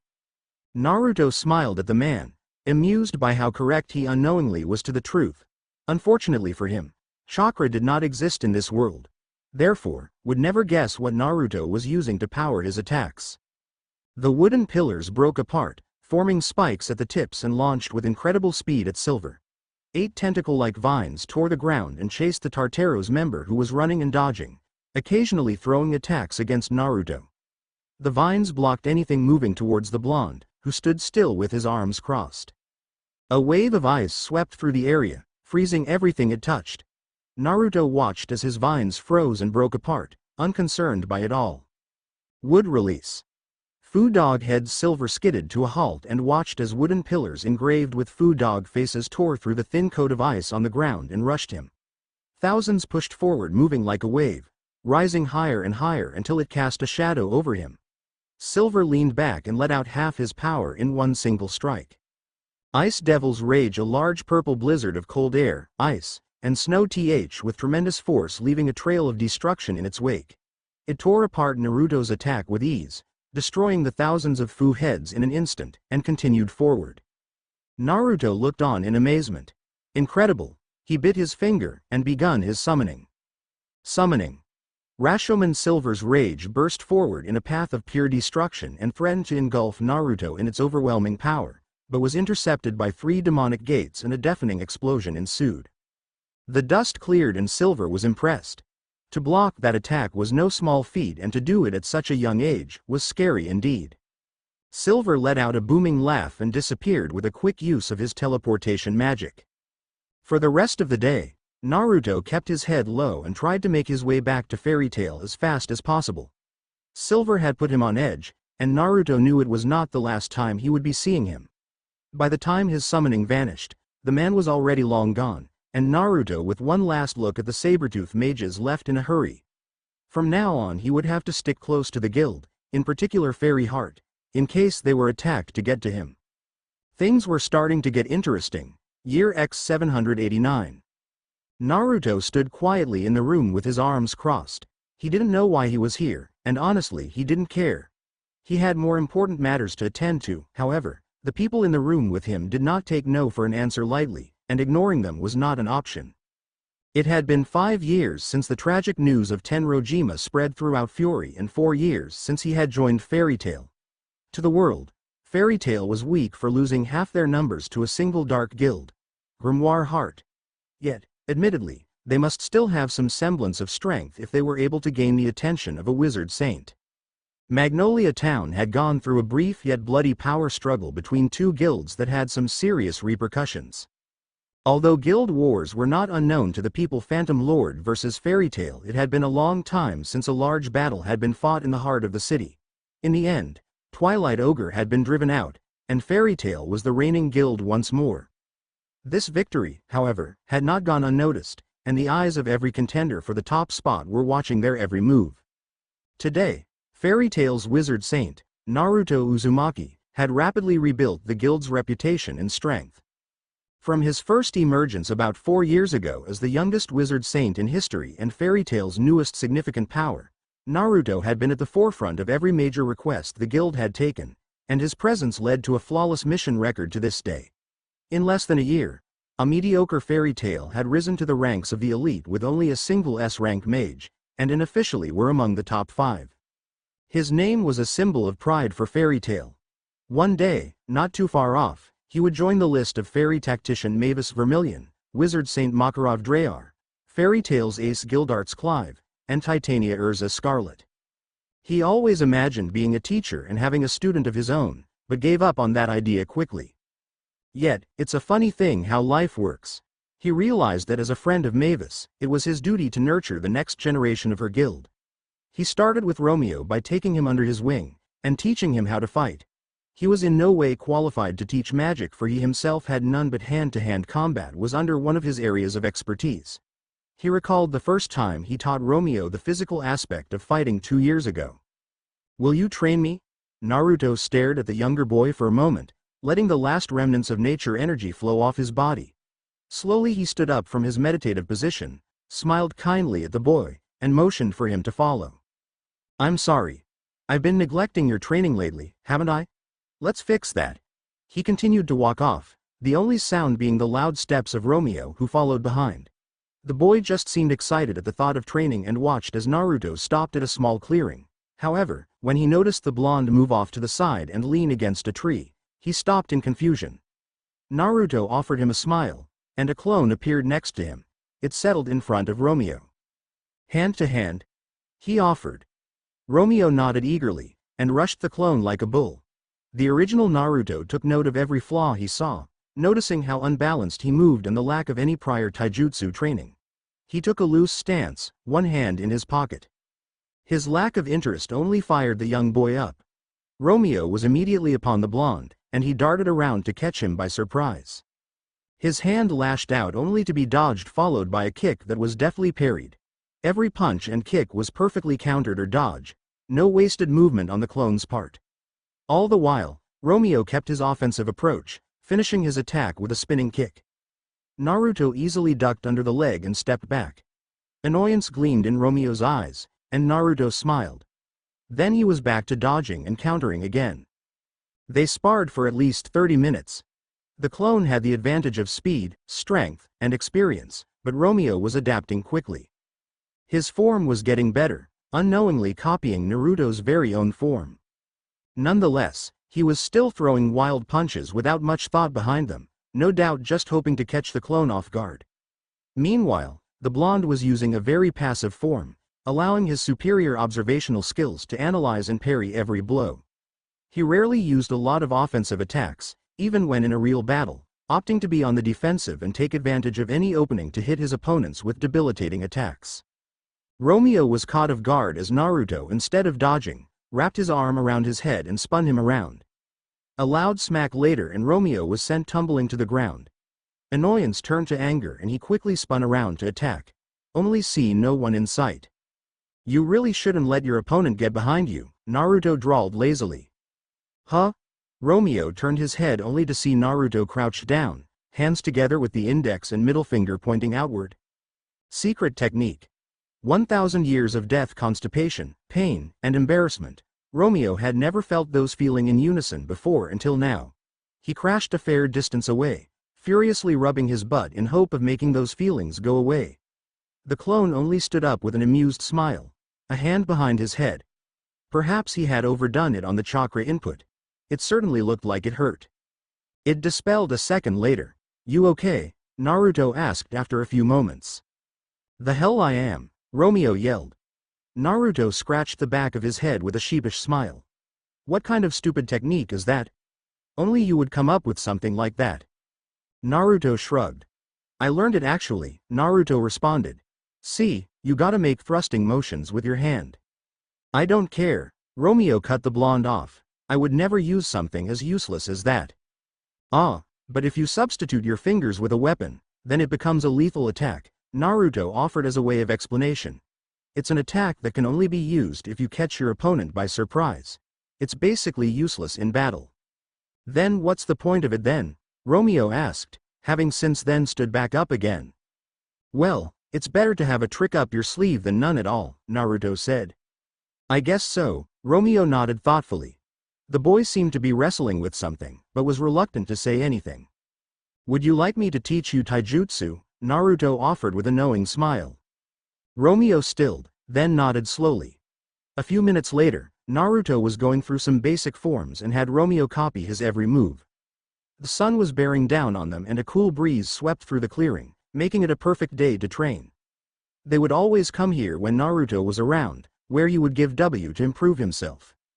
"You learn fast," Naruto praised. "Soon you will be stronger than your old man."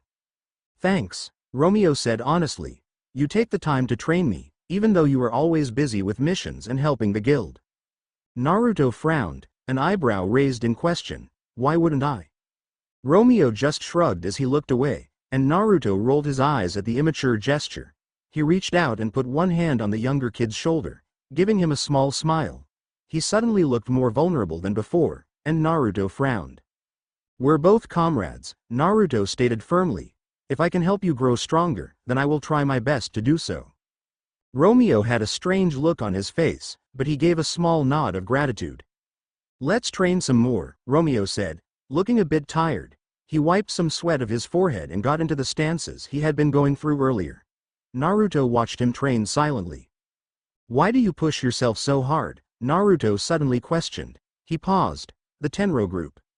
Romeo stopped, clenching his fist in frustration and anger, but nodded in confirmation. You have a long way to go, and the journey there will not be easy, Naruto observed. From what I've heard, they were some of the best. I know, Romeo said tightly. I looked up to them. You seem upset, even after 2 years, Naruto pointed out. More like mad, Romeo admitted. His form began to get sloppy, but Naruto chose to remain quiet. I thought they were invincible, he sighed. I know no one is, even if they seemed like it to me at the time, he said softly. Looking at you, the youngest wizard saint in history and the ace of our guild. I can't help but think that there is no one out there that can beat you. Naruto just listened. But I know that is not true, he admitted. No matter how strong a person is, there is someone else out there that is even stronger. Those words couldn't have been truer the moment I heard the news. You miss them? Naruto asked. Yeah, even after all this time, Romeo admitted. Which is why I want to become stronger. I want to be someone they would have been proud of. Natsu, Gray, Urza, Lucy. Everyone. Looking back at where we would have been today if it wasn't for you, I want to help you bring our guild to its former glory. I want to be as strong as you. An admirable dream, one I will try my best to help you achieve, Naruto said. He stood up, extending a hand to Romeo. But in order to do that, you will have to train harder than ever before. Okay, Romeo exclaimed, taking the offered hand. Right, Naruto said with a smile, clapping Romeo on the back. Show me what you're made of. You bet, I will become the strongest wizard saint in history. Naruto could only smile. Naruto, HN. Naruto was doing his absolute best to ignore the man sitting across from him. The man in question seemed annoyed at the lack of attention from the blonde, if the glare on said man was any indication. With his reputation of no tolerance for disobedience, it was incredibly unsurprising these two would clash. The older man leaned forward, fingers interlaced, face stern, and addressed Naruto directly. Did you pay attention to anything I just said? Questioned Grand Doma. His name was well known throughout the Magic Council. All the members knew of his famous clashes with the chairman, all comedic to the others. To the ire of Grand Doma, the blonde was now being referred to as the god of Ishgar. It was no secret that the council could no longer deny him the position formerly occupied by God Serena. He had the king's approval and backing. It had only been 3 days since he was tested for the position. It had taken a lot of convincing on his and Warod's part to persuade Grand Doma to agree to a battle between Hyberian and Naruto. The agreement had been simple: defeat Hyberian and become the official leader of the organization. The battle was long and the destruction immense. Mountains had been destroyed and the land reshaped. The battle happened in a secluded area where the heavenly kings were always tested, away from civilization due to their destructive power. Naruto was victorious and the rest of the kings of Ishgar accepted Naruto as their leader. Even Warod was surprised by the strength of the blonde, never having seen him fight seriously before, and he had an inkling feeling that he was holding back. Nonetheless, the old mage was more than happy to witness Naruto use his chakra techniques, jutsus as he calls them. They were versatile, powerful, and dangerous. The way he moved, the way he thought, and the way the techniques were performed told a little bit about how shinobi were trained. They could break down the weaknesses and strength of their opponents within seconds and adapt to their style. They control the battlefield and rely on deception. They were always one step ahead of their opponent. One thing was clear: they could be ruthless. They were trained for battle, and they were trained to kill. Bits and pieces. A few people hid their amusement well. No matter. Grand Doma eyed the blonde carefully, debating his next words carefully. I, Grand Doma Chairman of the Magic Council with the approval of the King of Fury Tomoe Fury hereby appoint you Naruto Uzumaki the first position among the 10 wizard saints. The people around the room reacted strongly, their voices getting louder and louder by the second. Naruto wasn't as surprised, and if he was certainly wouldn't show it. The same couldn't be said for the others, and Naruto found it amusing that their only argument was the fact that he was only 19 years old. The real reason for their opposition was his lack of respect for the rules. Silence. Spoke Hiberian, voice calm and powerful. He commanded respect from all in the room. Hiberian. The wizard saint commander regarded him from behind his glass of blood, and Naruto carefully backed away from the older man, who was swirling his drink and eyeing the boy evenly. He stood in a formal stance and straightened his shoulders once he had everyone's attention. I will speak now. That was absolutely not a question, but a statement. Or does anyone here object? No, sir, was the immediate reply. Then in all seriousness, Hiberian begun. Naruto Uzumaki has performed exceptionally well. Warred Sequin and Wolfheim nodded in agreement. Then we all agree that he is well qualified to lead the Wizard Saints. Around the room, those who had protested agreed reluctantly. So be it, Hiberian finished. It's to be expected from the god of Ishgar, Warred commented. From where he stood, Naruto twitched. The old man had a knack for knowing things he really shouldn't. Do you like that title, Naruto? Asked Grand Doma. I'll admit, it has a nice ring to it, Naruto admitted. An impressive name, Grand Doma agreed. An impressive name for your position. Then it's decided.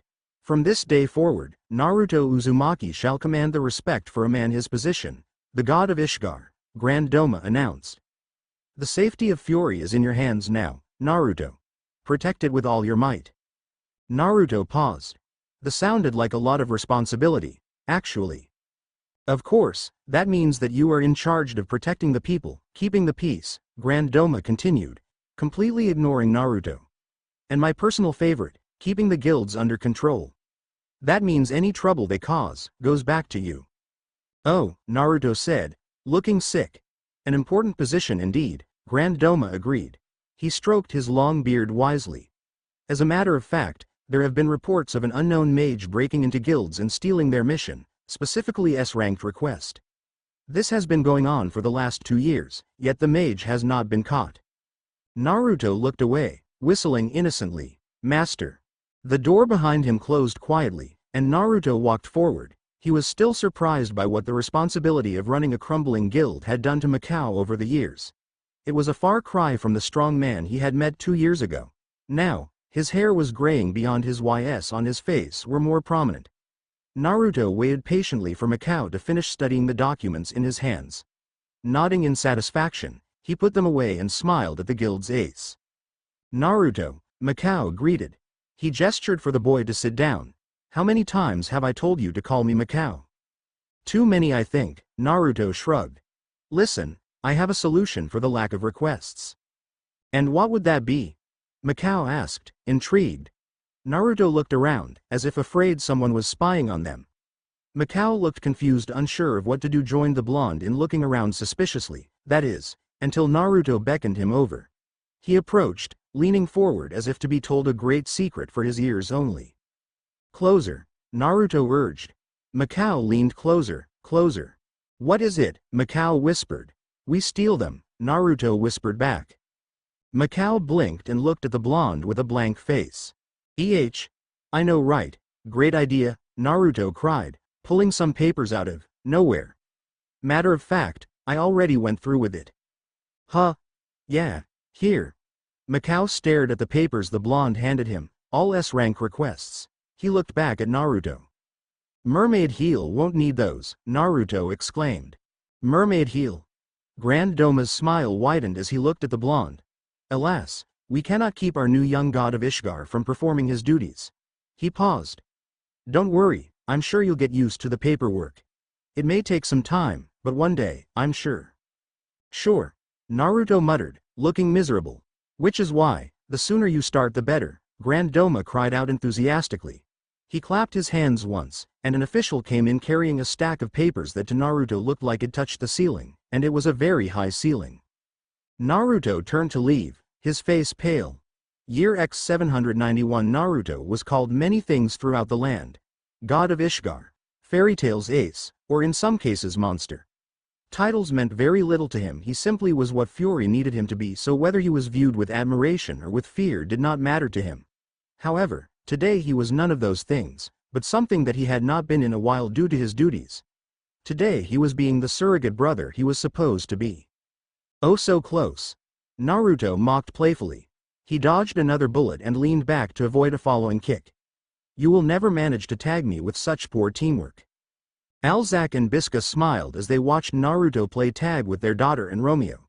It had been a while since they had seen the blonde. He was always busy these days, but they were happy he made it for Asuka's birthday.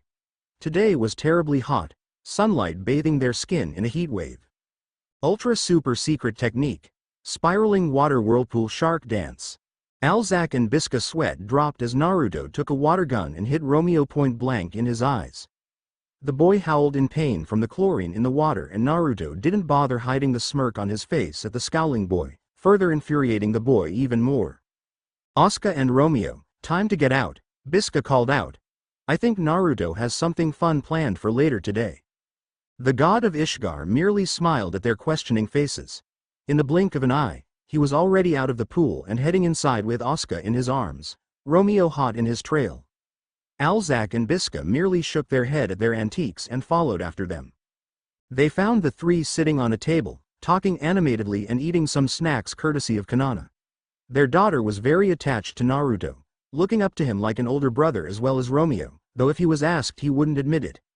Naruto's eyes focused on the two, specifically the small travel bags they were carrying, and nodded in understanding. He stood up. Well, I guess it's time to go, Naruto said. Wa? Naruto Nisan. Where are you going? Asuka cried out, jumping into Naruto's arms. Where are you going? You mean where are we going? Naruto corrected, procuring 3 tickets from his pocket. You, Romeo, and I are going to Akane Resort for the next 2 days. Both of the children stopped dead on their tracks when they heard what he said. Their eyes wide, they look at Alzak and Bisca, then one another, and then Naruto. Looking back at him, their faces were full of joy. Naruto laughed and ushered them away to get change. Soon the group of 3 were standing outside the guild, being sent off by all the members. Asuka was perched on Naruto's shoulder while Romeo waited impatiently next to him. His cheeks were flushed in embarrassment as his father waved at him comically. Romeo, don't cause any trouble, you heard me, Mikao yelled. Yeah, Romeo muttered. Naruto, please take good care of Asuka, Alzak asked. Don't worry about it, Alzak, Naruto assured the older man. I'll take good care of her. After a while of saying goodbye, he set off onto the path towards the train station, Asuka and Romeo eager to arrive at their destination. Naruto never noticed the large Pegasus-shaped airship heading towards the fairy tale building, the Magic Bomber, Christina owned by Blue Pegasus.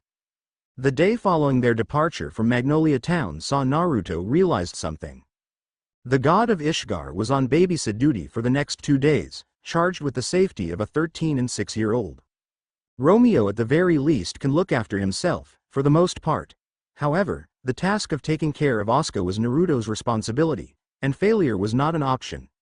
As the sun rose, Naruto found himself standing motionless on the balcony of their room, staring into the vast ocean in thought as Asuka and Romeo slept soundly in the room, exhausted from yesterday's journey.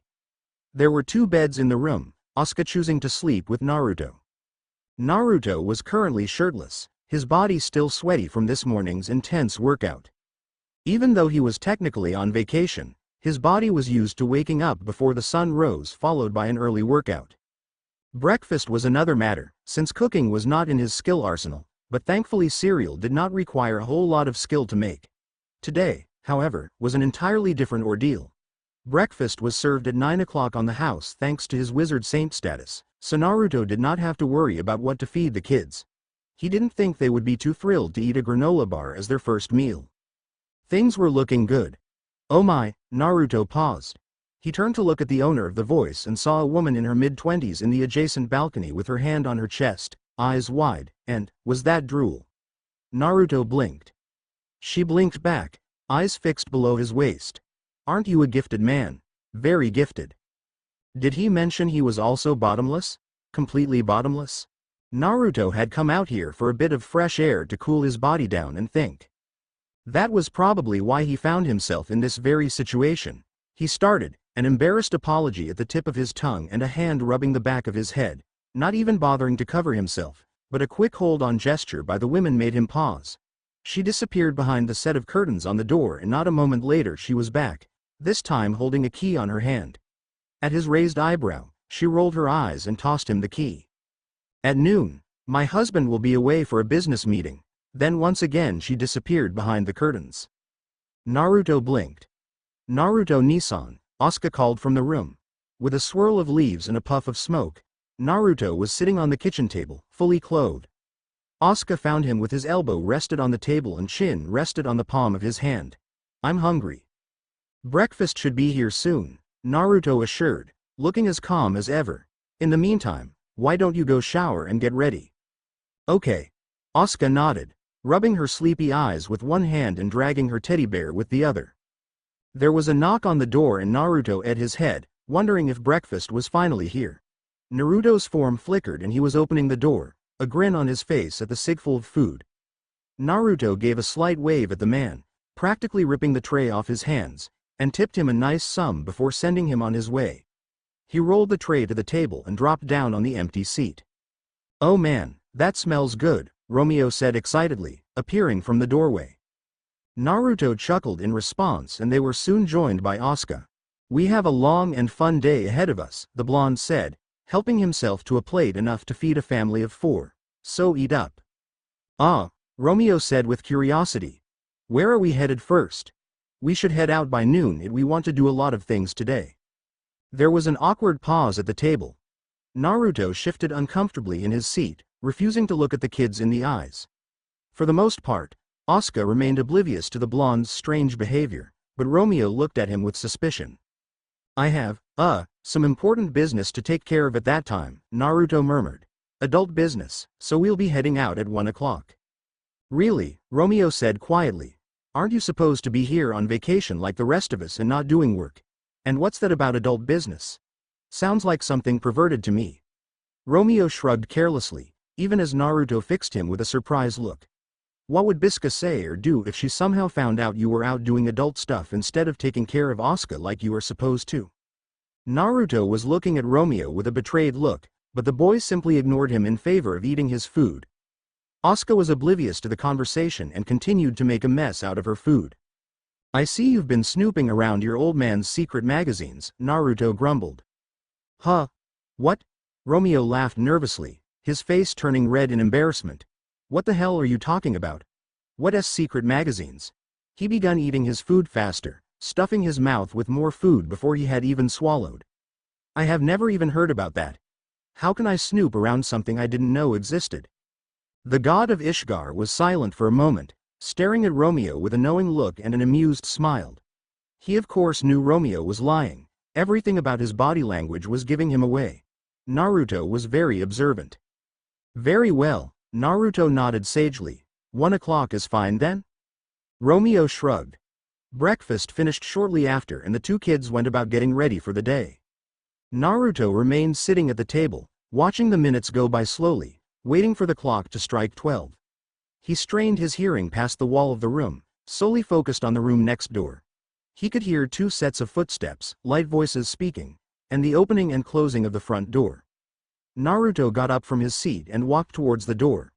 He stopped and in one smooth motion a clone was standing next to him, his orders to watch over the kids.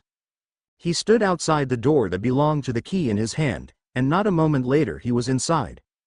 The woman from before was comfortably on the bed, a book in her hands. The woman blinked and lowered her book. Oh, hello, she waved sweetly. Her eyes were fixed on him entirely. Good seeing you again. Yeah, Naruto replied simply. Oh, don't be shy, the woman said playfully, smiling at the blonde. I don't bite, you know. Well, not much anyways. She patted the place next to her. But we should probably hurry up, I'm not too sure how long my husband will be away. Naruto nodded his head in agreement and moved towards the bed, laying down next to her. I guess so. The women laughed. So, where should I start? She said playfully. Naruto chuckled. Wherever you want, he said casually, his eyes roaming around the room. Coming from you, I have no doubt it must be good. Oh, the woman raised an eyebrow in interest. That's so kind of you. I should really reward you properly. She reached for the nightstand and handed Naruto a folder. There was a pause. I see, straight to business, Naruto said, getting up from the bed and moving to stand by the window. What did you manage to find out? I don't suppose it was easy. Not at all, the women replied, also standing up from the bed and moving next to the blonde. In fact, they are very careful to cover their tracks. From what I've heard, Naruto begun. They were always the most secretive. No kidding, the woman Ed, holding on to Naruto's shirt dramatically. It took me months to get those that are in the folder. She let go of Naruto. I even had to call in a few favors from some old friends when I lost track of them. That was a few times actually. I knew you would be successful, Naruto praised. You are the best at what you do. You have no idea, the woman agreed. Naruto stilled as a rush of memories flooded his brain, catching him by surprise. The woman looked up at Naruto curiously, confused by his sudden change. But as soon as it happened, it was gone and Naruto was back to normal. His clone had been dispelled by Romeo, who was getting impatient with all the waiting. It was time to head back. It's time to go. Here is your payment for your good work, plus an extra bonus for all the trouble, Naruto said, handing her an envelope. Before she could reply, the door to her room was opened and her husband walked through, briefcase in hand. Her eyes widened and she looked towards Naruto, only to see that he was gone and the door to her balcony wide opened. You kids ready for some fun? Naruto called out back in his room. Naruto Nissan. Asuka called out desperately. She jumped into his arms and hugged him. Let's go to the beach. All right, Naruto said. The beach it is. He put the little girl down and watched her run out the door in excitement, followed closely by Romeo. He promptly stuck his hand inside the folder and pulled out its contents, studying the photos closely. There were a couple of shots of Silver, next to a different person in each photo, meeting with different known dark guilds. The last one was of a tall man with long and wavy hair, which was tied up in a large ponytail, holding a book in his arm. They were starting to become more active. Report. Target has been on the move for the last 3 months. He has been in meetings with leaders of known dark guilds. They are preparing for something big and seem to be growing their numbers. They have been actively looking into an object called the Phoenix Stone. Possibly connected to Zareth in some way. There are 2 stones and each stone holds a seal within it. According to legend, when the 2 halves of the stone are reunited, the sealed phoenix will be revived and bestowed immortality to the bearer. Conclusion. I managed to locate one of the stones after considerable time searching. It was in the possession of girl and I pointed her in the direction of your guild. She seems to have a deep dislike for mages, but I managed to convince her fairy tale would be able to help her. If what you have told me is true and you have fought them before, I thought Tartaros would be more hesitant to approach the girl if they know she is in your territory, and that way we set back whatever plans they may have. P.S. There is another guild, Carbuncle, looking for the stone and know the girl has it. I have no doubt they will make a move to get the girl. Unlike Tartaros, they don't know who they are dealing with. He shook his head and put the folder away. It was a bright sunny day. The sky was blue and the day was warm, perfect time to go to the beach. Perhaps he would investigate more himself once his small vacation was over. It changed quite a bit since you were last here, hasn't it? Makarov smiled silently at the familiar voice that cut through the noise in the room from behind him. He was still surprised at how much Wakaba had aged. How much everyone had aged for that matter. He didn't turn, he was simply satisfied with watching his family reunited and whole once again and amazed by how much the guild itself had undergone some changes, some parts still under construction. I gotta admit the guild looks better than ever, definitely bigger and newer. The soft chuckle he startled him momentarily as it came directly from next to him. 7 years seems to have taught the chain smoker some new tricks, and watching them now it appeared that the others had changed quite a bit as well. It truly saddened him knowing he had not been there to watch his children grow up, but as it was there is nothing he could do now. The guild is still the same one you remember with some minor changes. Makarov laughed and gulped down the last bit of beer in his mug, wiping his mouth with a satisfied grin. Somehow I really doubt that. 7 years is enough to change things. This time it was Wakaba's turn to laugh. I like to think the new generations bring something new to the guild. Well, it certainly looks like it didn't change you, old man. Makarov finally turned and looked at the aged man and only managed to hide his surprise due to years of dealing with crazy shit. Wakaba had aged well, at least. Tell me honestly, Wakaba. What has happened during these last 7 years? Wakaba looked down at the diminutive third master, his arms crossed and eyes closed in thought, wondering where to start. Well, to be honest, the first year after your disappearance was rough. Makarov's eyes narrowed at that. He didn't want to believe it at first, but he had to be realistic. The guild without its strongest members was lost. Then, lucky for us, things really started to get better 1 year later when we suddenly got a new member. Who's that? Lucy asked, pointing at a particular spot in a photograph. I've never seen him before. Ooh, he's a cutie. Kana sighed, the smile on her face brightening as she looked over the spot Lucy was pointing at. The two stood around a table, both looking down and pointing at a photo album and gushing over how everyone seemed to have changed since they had last seen each other. Their curiosity was piqued soon after an extremely handsome and tall blonde boy seemed to appear in just about every other picture posing along with their friends. Ah, that would be Naruto. Kanana turned to look at them, a tray in her hand as she regarded the photo over their shoulders. Kana and Lucy took notice of the fact that her voice was affectionate when she mentioned the name. Naruto? Yes, Naruto. He is the most recent addition to our family and is really kind and really strong. Lucy and Kana raised an eyebrow at that, wondering where said blonde currently was. They had not seen him when he walked in and did not see him now as they looked around. Finally, their gazes landed on Kanana once again, who simply smiled back. Well, he's not here right now. Where is he then? Kana demanded, dying to meet the new member. He needs a proper welcome. Lucy's sweat dropped, knowing very well a proper welcome by Kana involved lots of beer, and more beer with a contest thrown in somewhere in between. Married? Urza stood still, her head swimming at the sudden revelation, her body a lot lighter than before and strangely cold. It took the last 30 minutes to explain to Urza how that particular event had happened. How, amusingly enough, it was Biska who had proposed to Alzak, which she downplayed greatly for his sake and their marriage at Cardia Cathedral. She blinked. Biska and Alzak turned their heads in embarrassment, and missed the slight smile that passed over Titania's soft features. She was truly happy to hear they were finally together and married. It was good to see they cared so strongly for each other. Listening to their story, it made her think about her own love situation. She shook her head in embarrassment as the image of a blue-haired man appeared on her mind, and smiled sheepishly at the questioning looks Biska and Alzak were giving her at the sight of her cheeks heating up. We also have a daughter. Urza looked up at them, smiling softly at the pair, squeezing Biska's hands in excitement. You have a daughter? She is 6 now, Alzak responded, drawing Biska closer to himself. Where is she? Urza asked. It was her birthday yesterday, Biska said with a smile. As a gift, Naruto decided to take her to a Kane resort for the next 2 days. Romeo tagged along as well. Urza raised a delicate eyebrow. Naruto? Oh, that's right. You wouldn't know who I'm talking about. Urza looked confusedly at her. He's a member of Fairy Tail. I'm sure you'll meet him when he returns. Is he strong? Good beer, Max mumbled, and drained the bottle, ignoring the question completely, much to the annoyance of Natsu. In a sudden move, the salmon-haired youth flung a fist across the table. It impacted against a wall of sand, surprising the rest of the guys around the table. Nice flame brain, not even back for a day and already looking for a fight, Gray drawled from his spot. Seems you're still weak as ever if Max can stop you. What was that popsicle? That's not fair, Gray, laughed Max. In all honesty, I can probably beat you in a fight too now.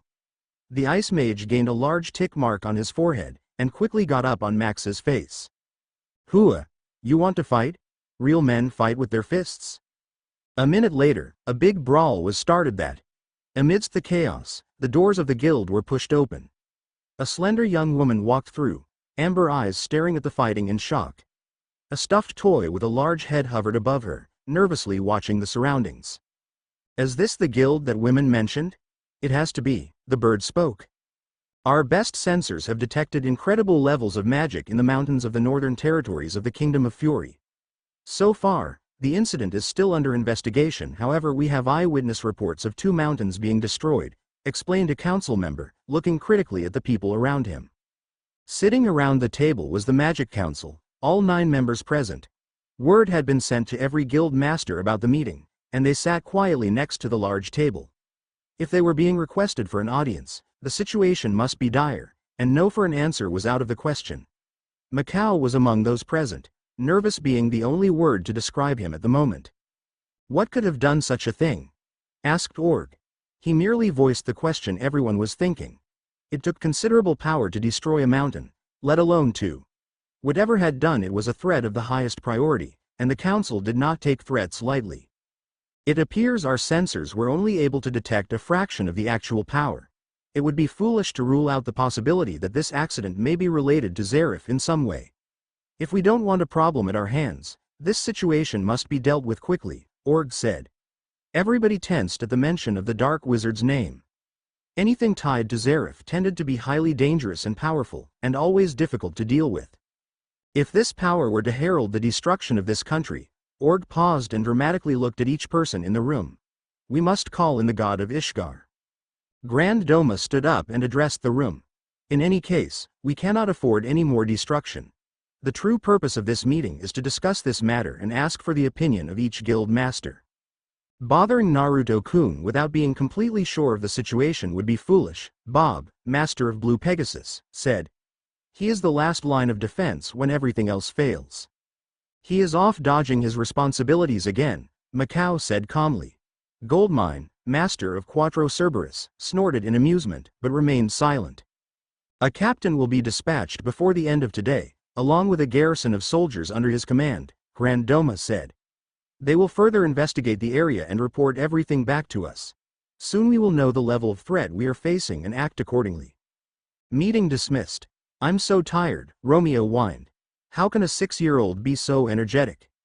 He was sitting on the room couch, arm over his forehead in an exaggerated manner with a frown on his face, his legs swinging out from underneath.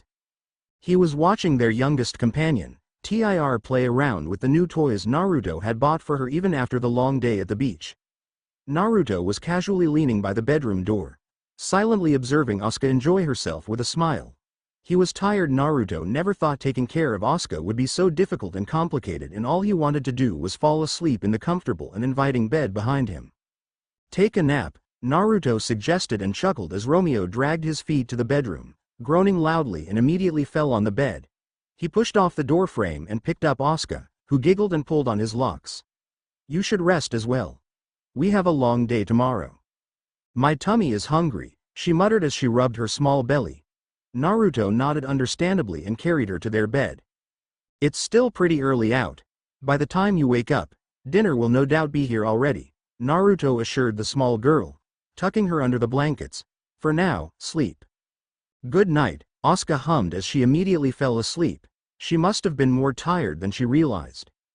Naruto gave her a small smile and nodded as he stood up to his full height. After putting Asuka to sleep, he moved into the cozy living room opposite the kitchen room and sat comfortably in the armchair for what seemed like hours.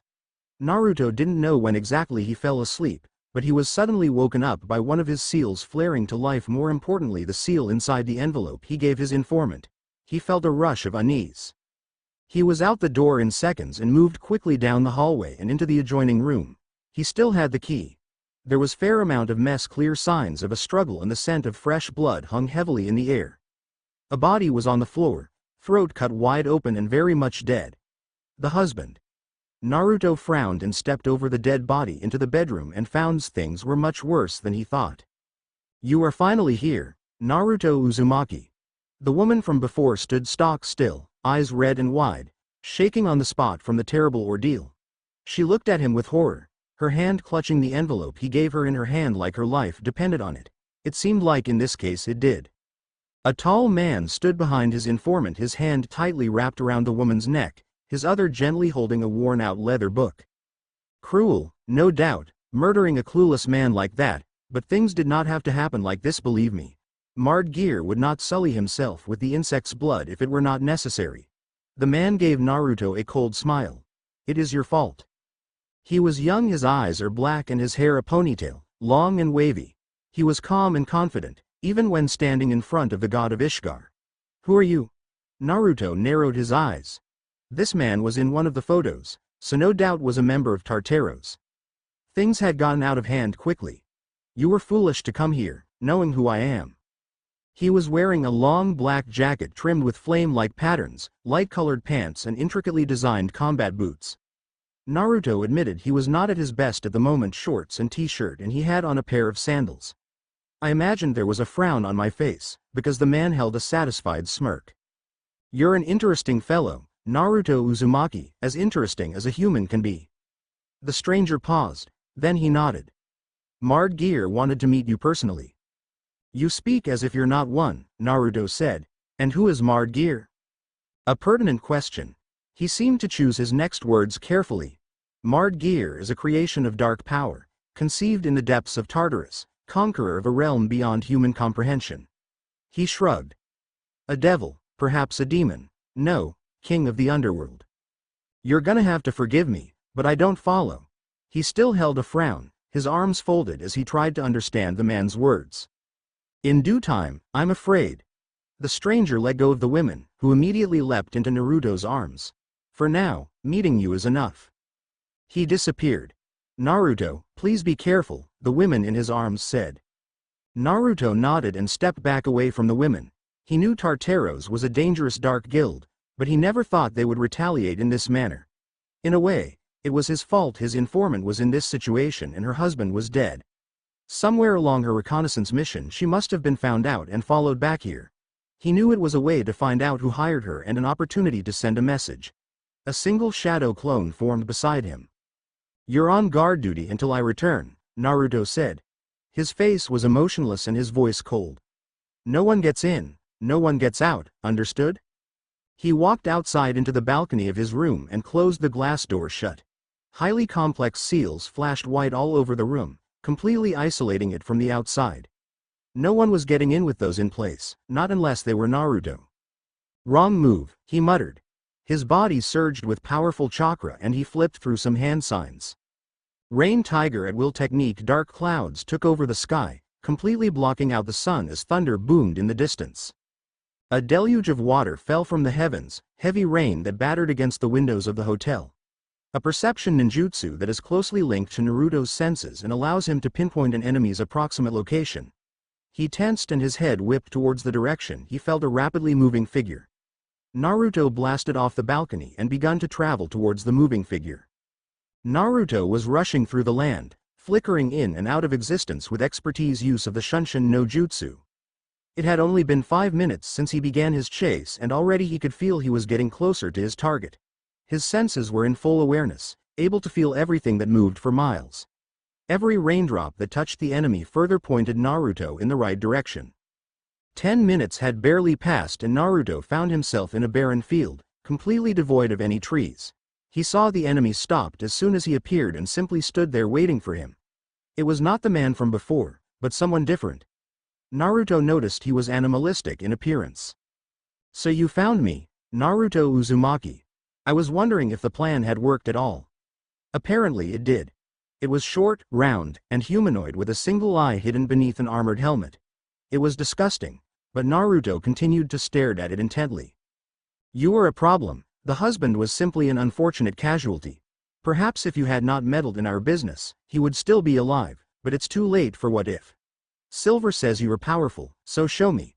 Show me if you really deserve the title of God of Ishgar, the Tartaros member said mockingly. Naruto frowned at his words. The rain was really coming down hard, slamming into the earth in large, heavy drops. Naruto was soaked through by the lashing rain, a blazing scream of thunder lighting up the world in a flash. The very sky shook in defiance, something powerful and fierce, primal was building up in the heavens. Naruto was ready and the creature clueless. You want to kill me? Is that why you killed that woman? After today, Tartaros will be one member short. Naruto was confused when the thing shook its head with a laugh. Do not worry, Naruto Uzumaki. Your power will be used to create a new world, a perfect world where curse is everything and nothing. My name is Franmalth, and I will make sure of that after I kill you and absorb your power. I can feel it already, my ascension to another level. Franmalth extended his hand past its limit, shooting out with impressive force against Naruto who stood calmly.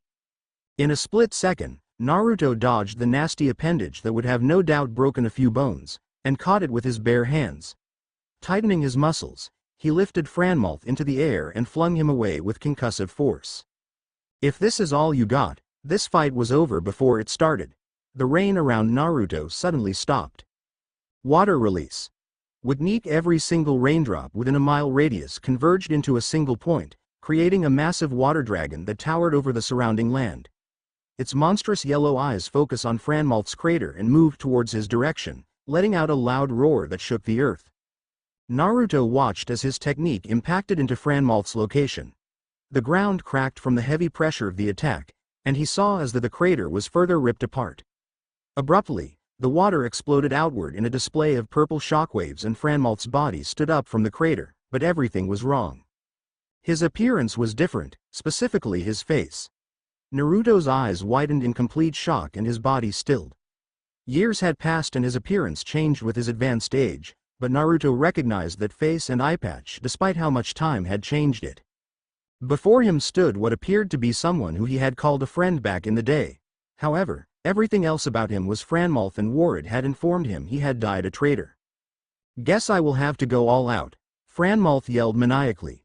"This is the strongest soul I have absorbed, the previous master of Grimoire Heart Hades." "That is Precht Gabald," thought Naruto as he continued to stare at the familiar face in astonishment. He saw magic begin to build up in front of Franmalth's extended hand, powerful magic that exploded towards him, explosion bullet. In an instant, black markings appeared around and under his eyes as well as in the middle of his forehead. He tapped into the endless well of nature energy, feeling the familiar power wash over his entire body.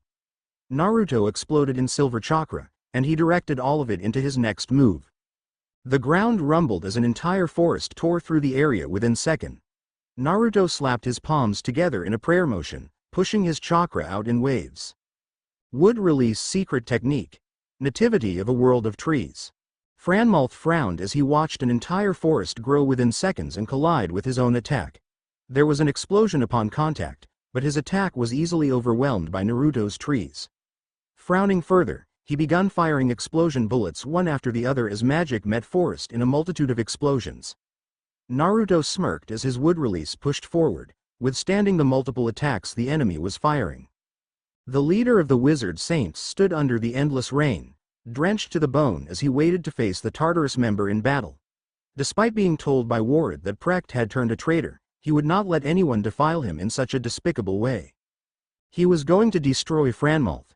It was midnight, causing the pale light of the moon to wash balefully over the barren wasteland, casting into shadow the giant castle standing on top the rocky landscape.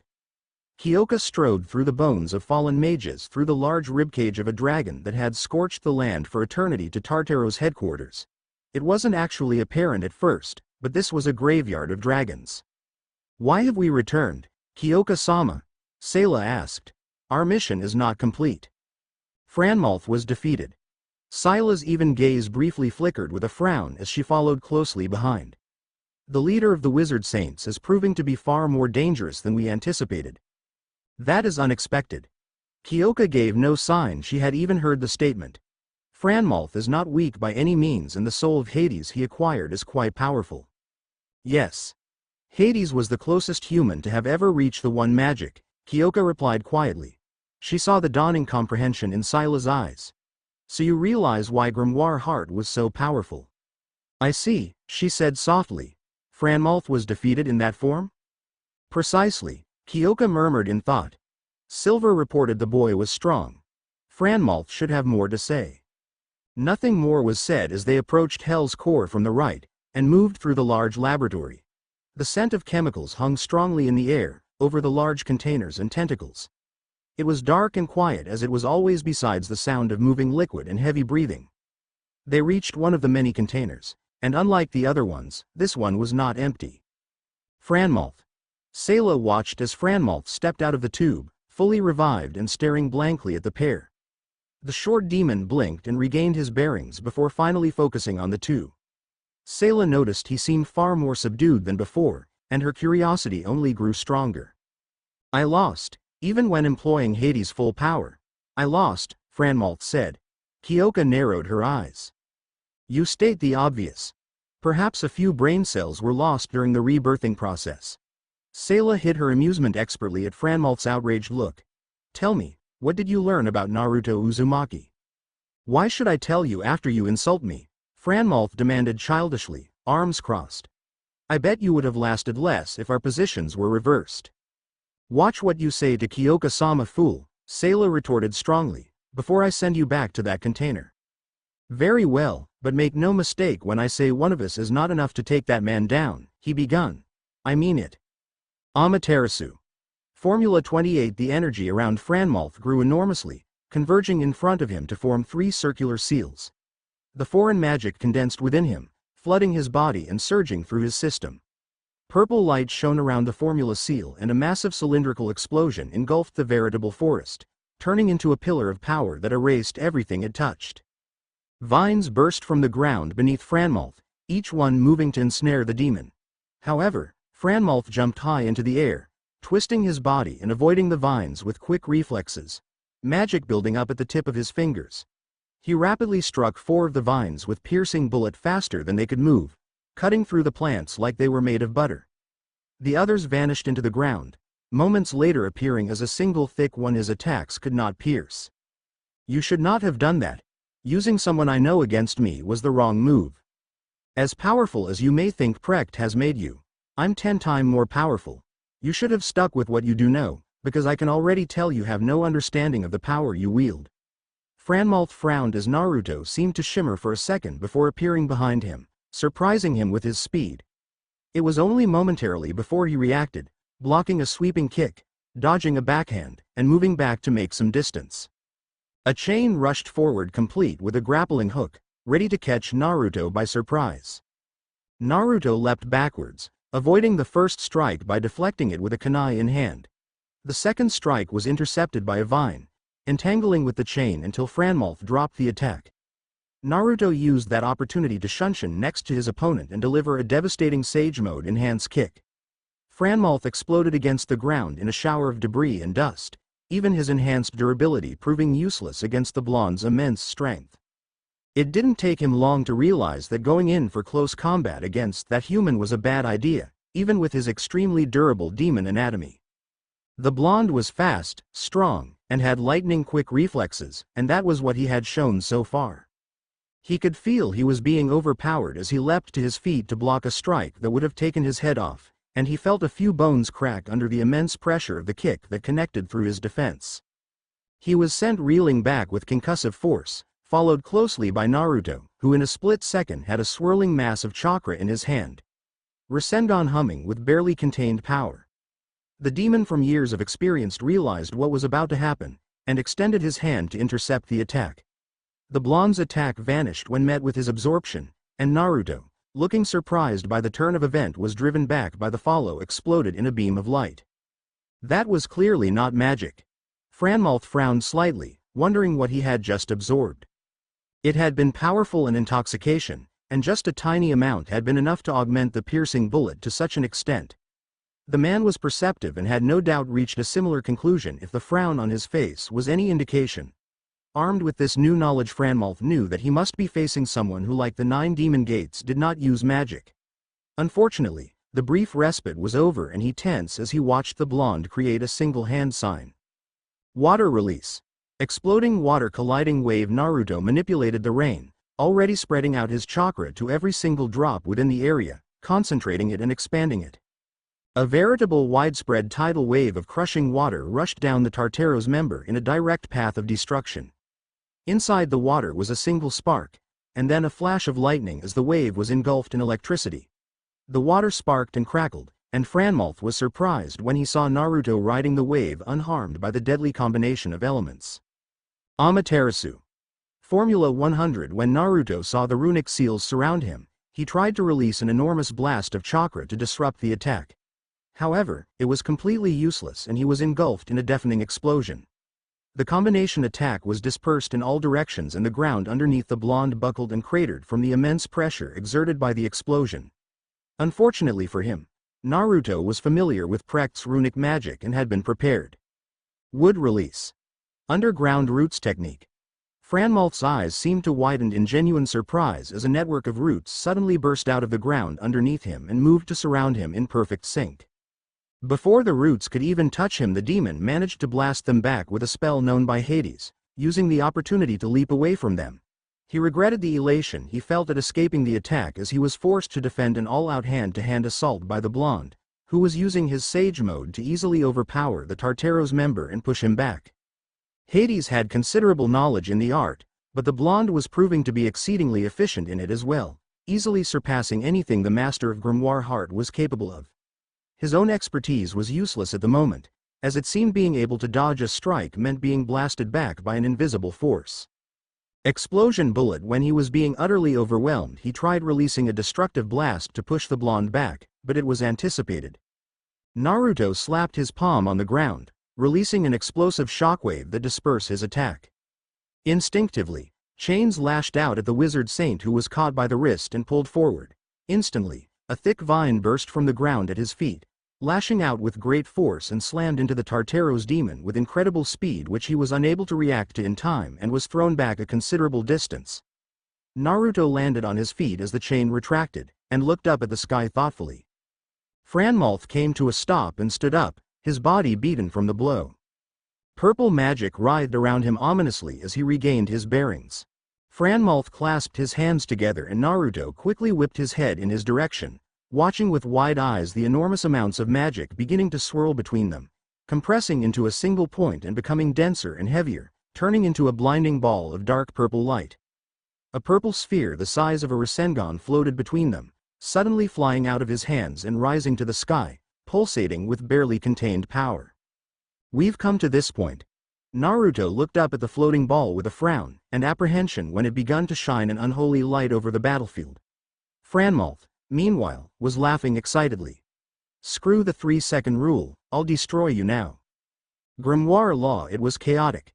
Naruto and everything for miles were being engulfed in a destructive light that shook the very earth. As soon as Naruto saw the power behind that attack, his instincts screamed danger. Powerful silver chakra gathered around him in large quantities, further enhanced by nature energy, and he employed an absolute defense able to withstand a direct hit from a tailed beast ball. Wood release. Hobie technique. The light grew stronger and engulfed Naruto completely, trying to erase him from existence. The ground began to buckle and quake under the immense pressure, washing the barren wasteland in its power. Franmalth decided to wait as he saw the visage of his blonde opponent vanish beneath the blinding unholy light of his attack. Admittedly, he was curious to see what the attack did, and he was surprised at the enormity of the spell. It was devastating in power, and could be considered absolute in its all-encompassing light. From his point of view, it appeared as though a god had descended from heaven and cast his omnipresent judgment on the world, washing away the sins of humanity. He fell down on a knee, completely drained, and felt the soul of Hades leave his body and return back to normal. Satisfied, that satisfaction quickly turned to dread as the spell ended, and where the body of his enemy should have been, stood a wooden structure with the form of a dragon's face. It split down the middle, revealing an unharmed blonde who was staring him straight in the eyes. Franmalth was frozen in shock and did not move, even when the god of Ishgar averted his gaze to look at the sky. It confused him. This was not the first time the blonde had ignored him in favor of looking up. What was so fascinating about the shitty weather? A blazing scream of thunder shook his bones, cutting his thoughts short. The very sky roared in defiance at him, untamed lightning ripping through the air and lashing out against the earth, striking 3 times in the same spot inches away from his position. What the hell? Franmalth whispered, fear gripping his heart enough to paralyze him. This weather is not normal. Franmalth watched hopeless as the lightning seemed to fuse together into one thick stream of sizzling energy as wide as the trees the blonde was able to grow. The heavens were ready to unleash its chaotic power, ready to shake the world. Something was beginning to grow from the heart of the lightning storm, something was beginning to take shape. It was a mile-long, pure, raw, and primal something so beautiful it was sinful to look away. A blood-curdling roar broke through the wind, rain, and thunder. It was a sound that did not belong to this world, a sound that was best left undisturbed. He turned towards Naruto, who was directly pointing at him with a lightning-infused hand, chirping like 1,000 birds. When he looked up, he didn't do anything. When he saw red eyes look through him, he simply stared up as the enormous mile-long being broke through the stormy clouds and descended from heaven, rushing towards him with all the strength and power of a god. He didn't feel anything as the world turned white. He only heard one word whispered in the wind. Kirin Kyoka listened closely as Franmalth described the skills Naruto Uzumaki had used in battle. She had expected the wizard saint to be strong, but not to this extent. In her mind, the plan had been simple. Force Naruto Uzumaki to show his true strength, formulate a plan based on that information, and at the same time weaken him. Things, however, were spiraling out of control. Naruto Uzumaki had an accurate idea of their strength, and had proven to be too much for a demon gate to take on alone. They would have to desist from sending any more members against that man. As of now, only Mard Gear, herself, and possibly Silver had any real chance against him. She could imagine the destruction a battle between the king of the underworld and the god of Ishgar would cause. They were on a level of their own. Sayla looked at Kyoka with a troubled face, and no words were needed between the two. A meeting had D-Gear sat quietly in his throne with a frown on his face, deep in thought, hand clutching the book of END tightly. He looked up as he felt more and more of the demon gates gather around the room. Kyoka joined them, closely followed by Sayla and Franmalth, looking unnaturally sharp and focused. The 9 demon gates were finally together after a long time, the full power of Tartaros gathered in one place. They all assembled before him and waited. Mard Gear stood up and addressed the room. "I have met the god of Ishgar and Franmalth has fought him," he began. The room was silent as he spoke. "The meeting was enlightening and the battle invaluable in gathering vital intel on our most dangerous enemy." He paused. "He has very powerful skills, lethal and dangerous. He is ruthless in battle and does not hesitate to kill." The Tartaros members remained silent as a sense of unease rippled through the whole room. Most of them had not met the leader of the Wizard Saints, but even they knew he was not someone to mess with. Naruto Uzumaki, Tempester said. "How do we deal with him?" "We won't," Kyoka interjected. "At least, not yet." The rest of the members focused on her, the second in command. The Wizard Saint organization is a moderately large group of 10 S-class mages, handpicked by the leader, that enforces the law and maintains order. However, their numbers have dwindled over the years. She frowned. That does not mean they should be underestimated. If I recall correctly, the 3 kings of Ishgar is rumored to be beyond human as well. That is a group we must avoid at all cost, Sayla agreed. Indeed, Mard Gear said. Which is why Face must be found without fail. What exactly is Face? Silver asked curiously. I have never heard of it. You wouldn't have, Kyoka responded. She turned to face the Ice Devil Slayer. Face is an extremely powerful magic weapon in the possession of the Magic Council.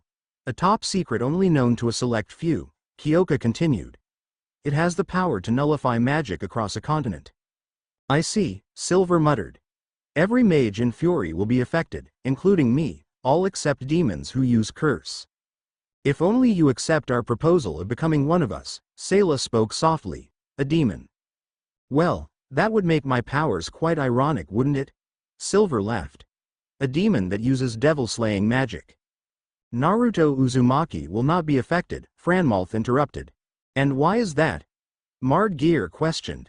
During our battle, there was a single moment where I managed to absorb one of his attacks, Franmalth explained. It was definitely not magic. It would explain why I was never able to sense his presence, Silver interrupted, looking pensive.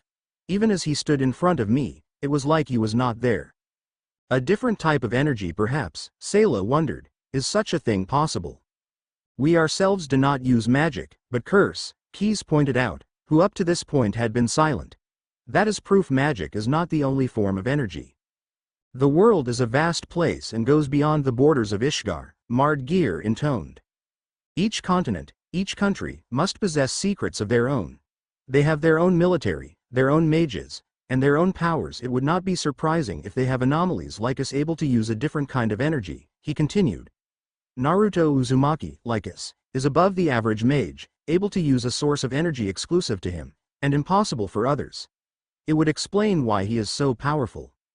Whatever that energy was, Franmalth said, it was able to amplify my attack tenfold. It was unlike anything I have ever felt, beyond intoxicating. It does not matter, Kyoka declared, looking at everyone in the room. Our success depends on Face being activated and rendering every mage in Fury useless. That would leave Naruto Uzumaki as the only one able to oppose us. One man against the demons of Tartarus. I doubt he could stand against all of us together, Mardgeir muttered, and by that point, END will be awake from his sealed state. Nothing can stand against the first demon, the true demon. Not the dragon of Apocalypse, not the dark wizard, and certainly not the god of Ishgar. END's reign will be absolute and all will fall if they stand in his way, Mardgeir declared confidently, no shroud of doubt in his words. That is our future. A world of demons. The Continental Railway leading north is the fastest form of transportation in Fiori, and was built just over 100 years ago during the Second Trade War, running through most of Fiori's oldest regions throughout the land. It was also the fastest way to reach Rose Garden, which is why Team Natsu was currently occupying one of the train's compartments.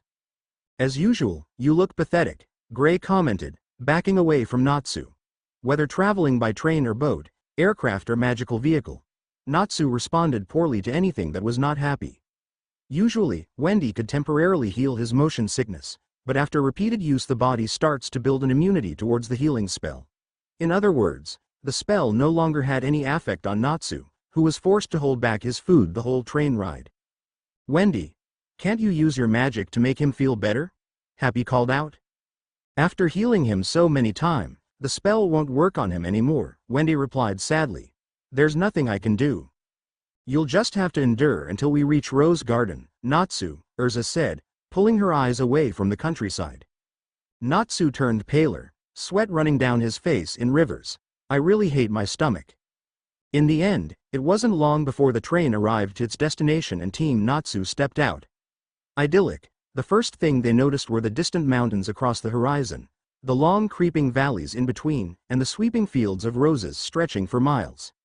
They departed from the station and moved towards the impressive site of Rose Garden, a large magical city home to some 100,000 people, magical as much as non-magical.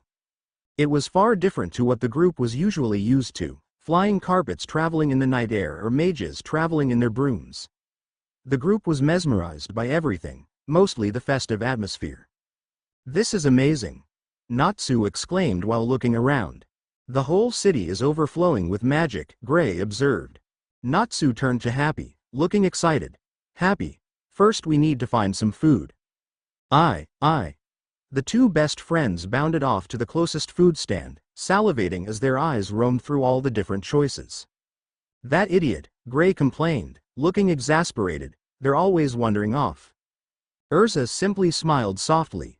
We should find a hotel, and then we can enjoy ourselves. For the next hour or two, the group went their own separate ways in order to explore the beauty of Rose Garden. Gray walked down the wide and busy streets of the city, past the many stalls and stands offering many goods, ranging from exotic foods to rare magical items. The tourists were many and the locals friendly, most pointing him to famous or fun locations. Unfortunately, he was eventually arrested for public disturbance, and he was left wondering where his clothes went. More than once men, here and there a few women, paused as Urza walked by, admiring her natural beauty. Though to most she was unapproachable, there were a few brave souls who ventured near enough to ask her out, only to be left broken from the harsh rejection that followed. Those that knew the redhead were well aware she was not the type to be interested in relationships, and if she were, it would only be with a certain blue-haired fugitive that was always on her mind. However, there were moments where her mind drifted to the thought of being with someone, like now when she stood blushing at the sight of the wedding dress in display, imagining herself in it and walking down an aisle. The owners of the shop were left wondering about the whereabouts of the dress. The rest of the group went about doing their own activities. Wendy and Carla enjoyed a play, while Lucy tried an FA air. Eventually, around midnight the group met up at the Hills Hotel where they immediately crashed in the couches of the lobby, waiting for Urza to book their rooms. Why is Urza so happy? Natsu asked, looking tiredly at the group. I saw her buy a wedding dress, Wendy replied softly. The group looked surprised.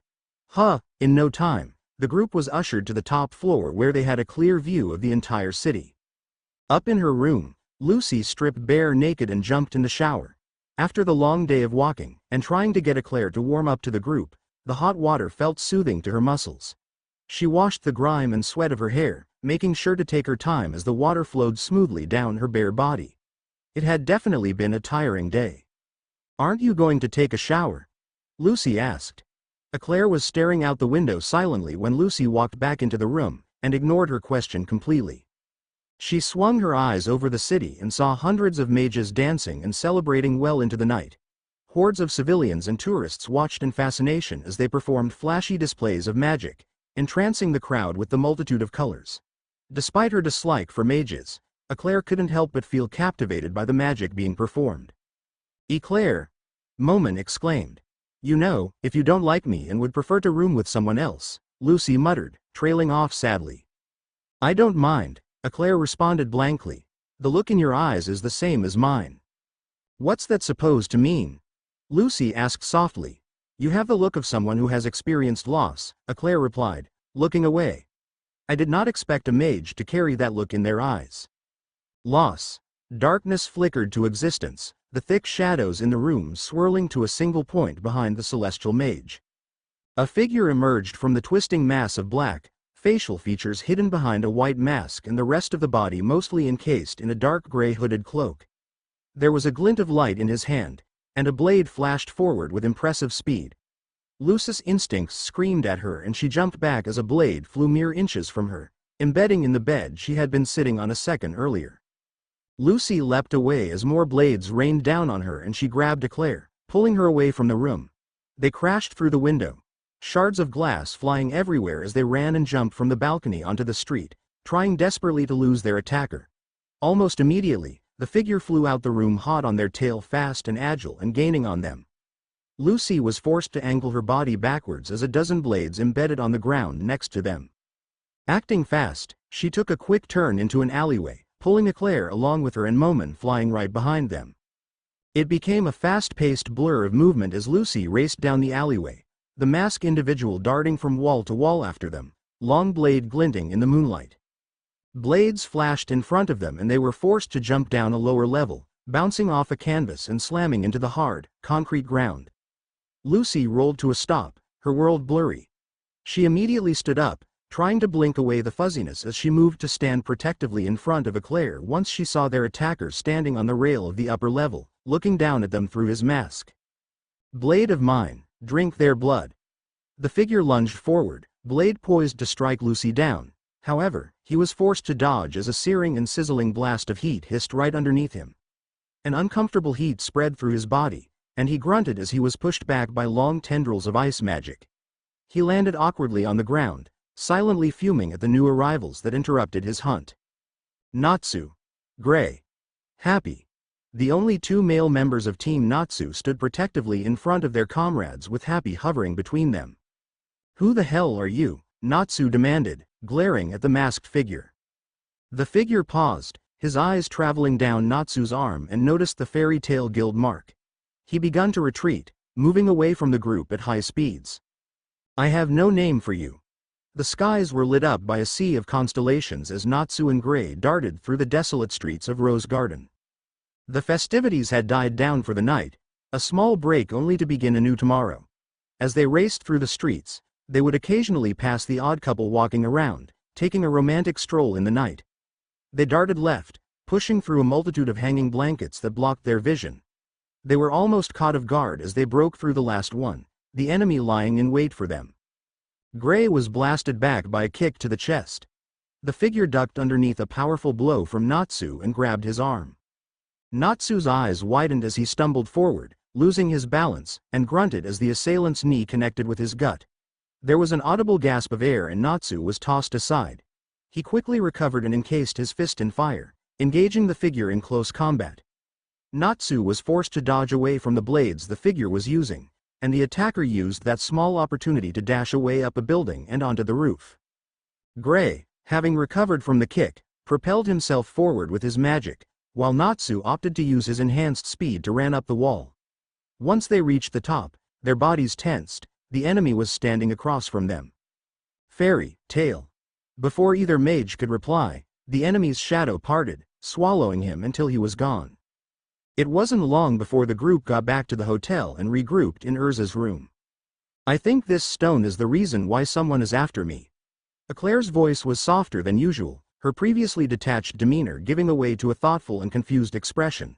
"I still can't remember much of my past." Team Natsu gathered around the girl, studying the stone she held in her palm. It only seemed to be half of a single one and there was a dull glow around it. I do sense a strange power from it. Urza looked over Wendy's shoulder with scrutinizing eyes as she watched the stone in Eclair's hand glow faintly. It was inscribed with highly complex magical runes that were above anything Urza had. Little knowledge of this was more Levi's field of expertise, but the little bit she could decipher pointed towards a containment rune. What exactly it holds inside was anybody's guess. I can't recall much, but I remember my mission.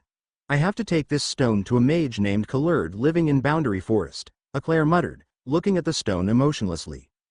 I've never heard of a mage called Kalurd, Urza said softly, her brown eyes fixed on Eclair questioningly. So what should we do? Lucy asked, looking at the others. We head over to Boundary Forest and look for this Kalurd guy, Natsu exclaimed. Natsu is right. The group turned to Urza. He is our only lead so far. We will head back to the guild after we find him.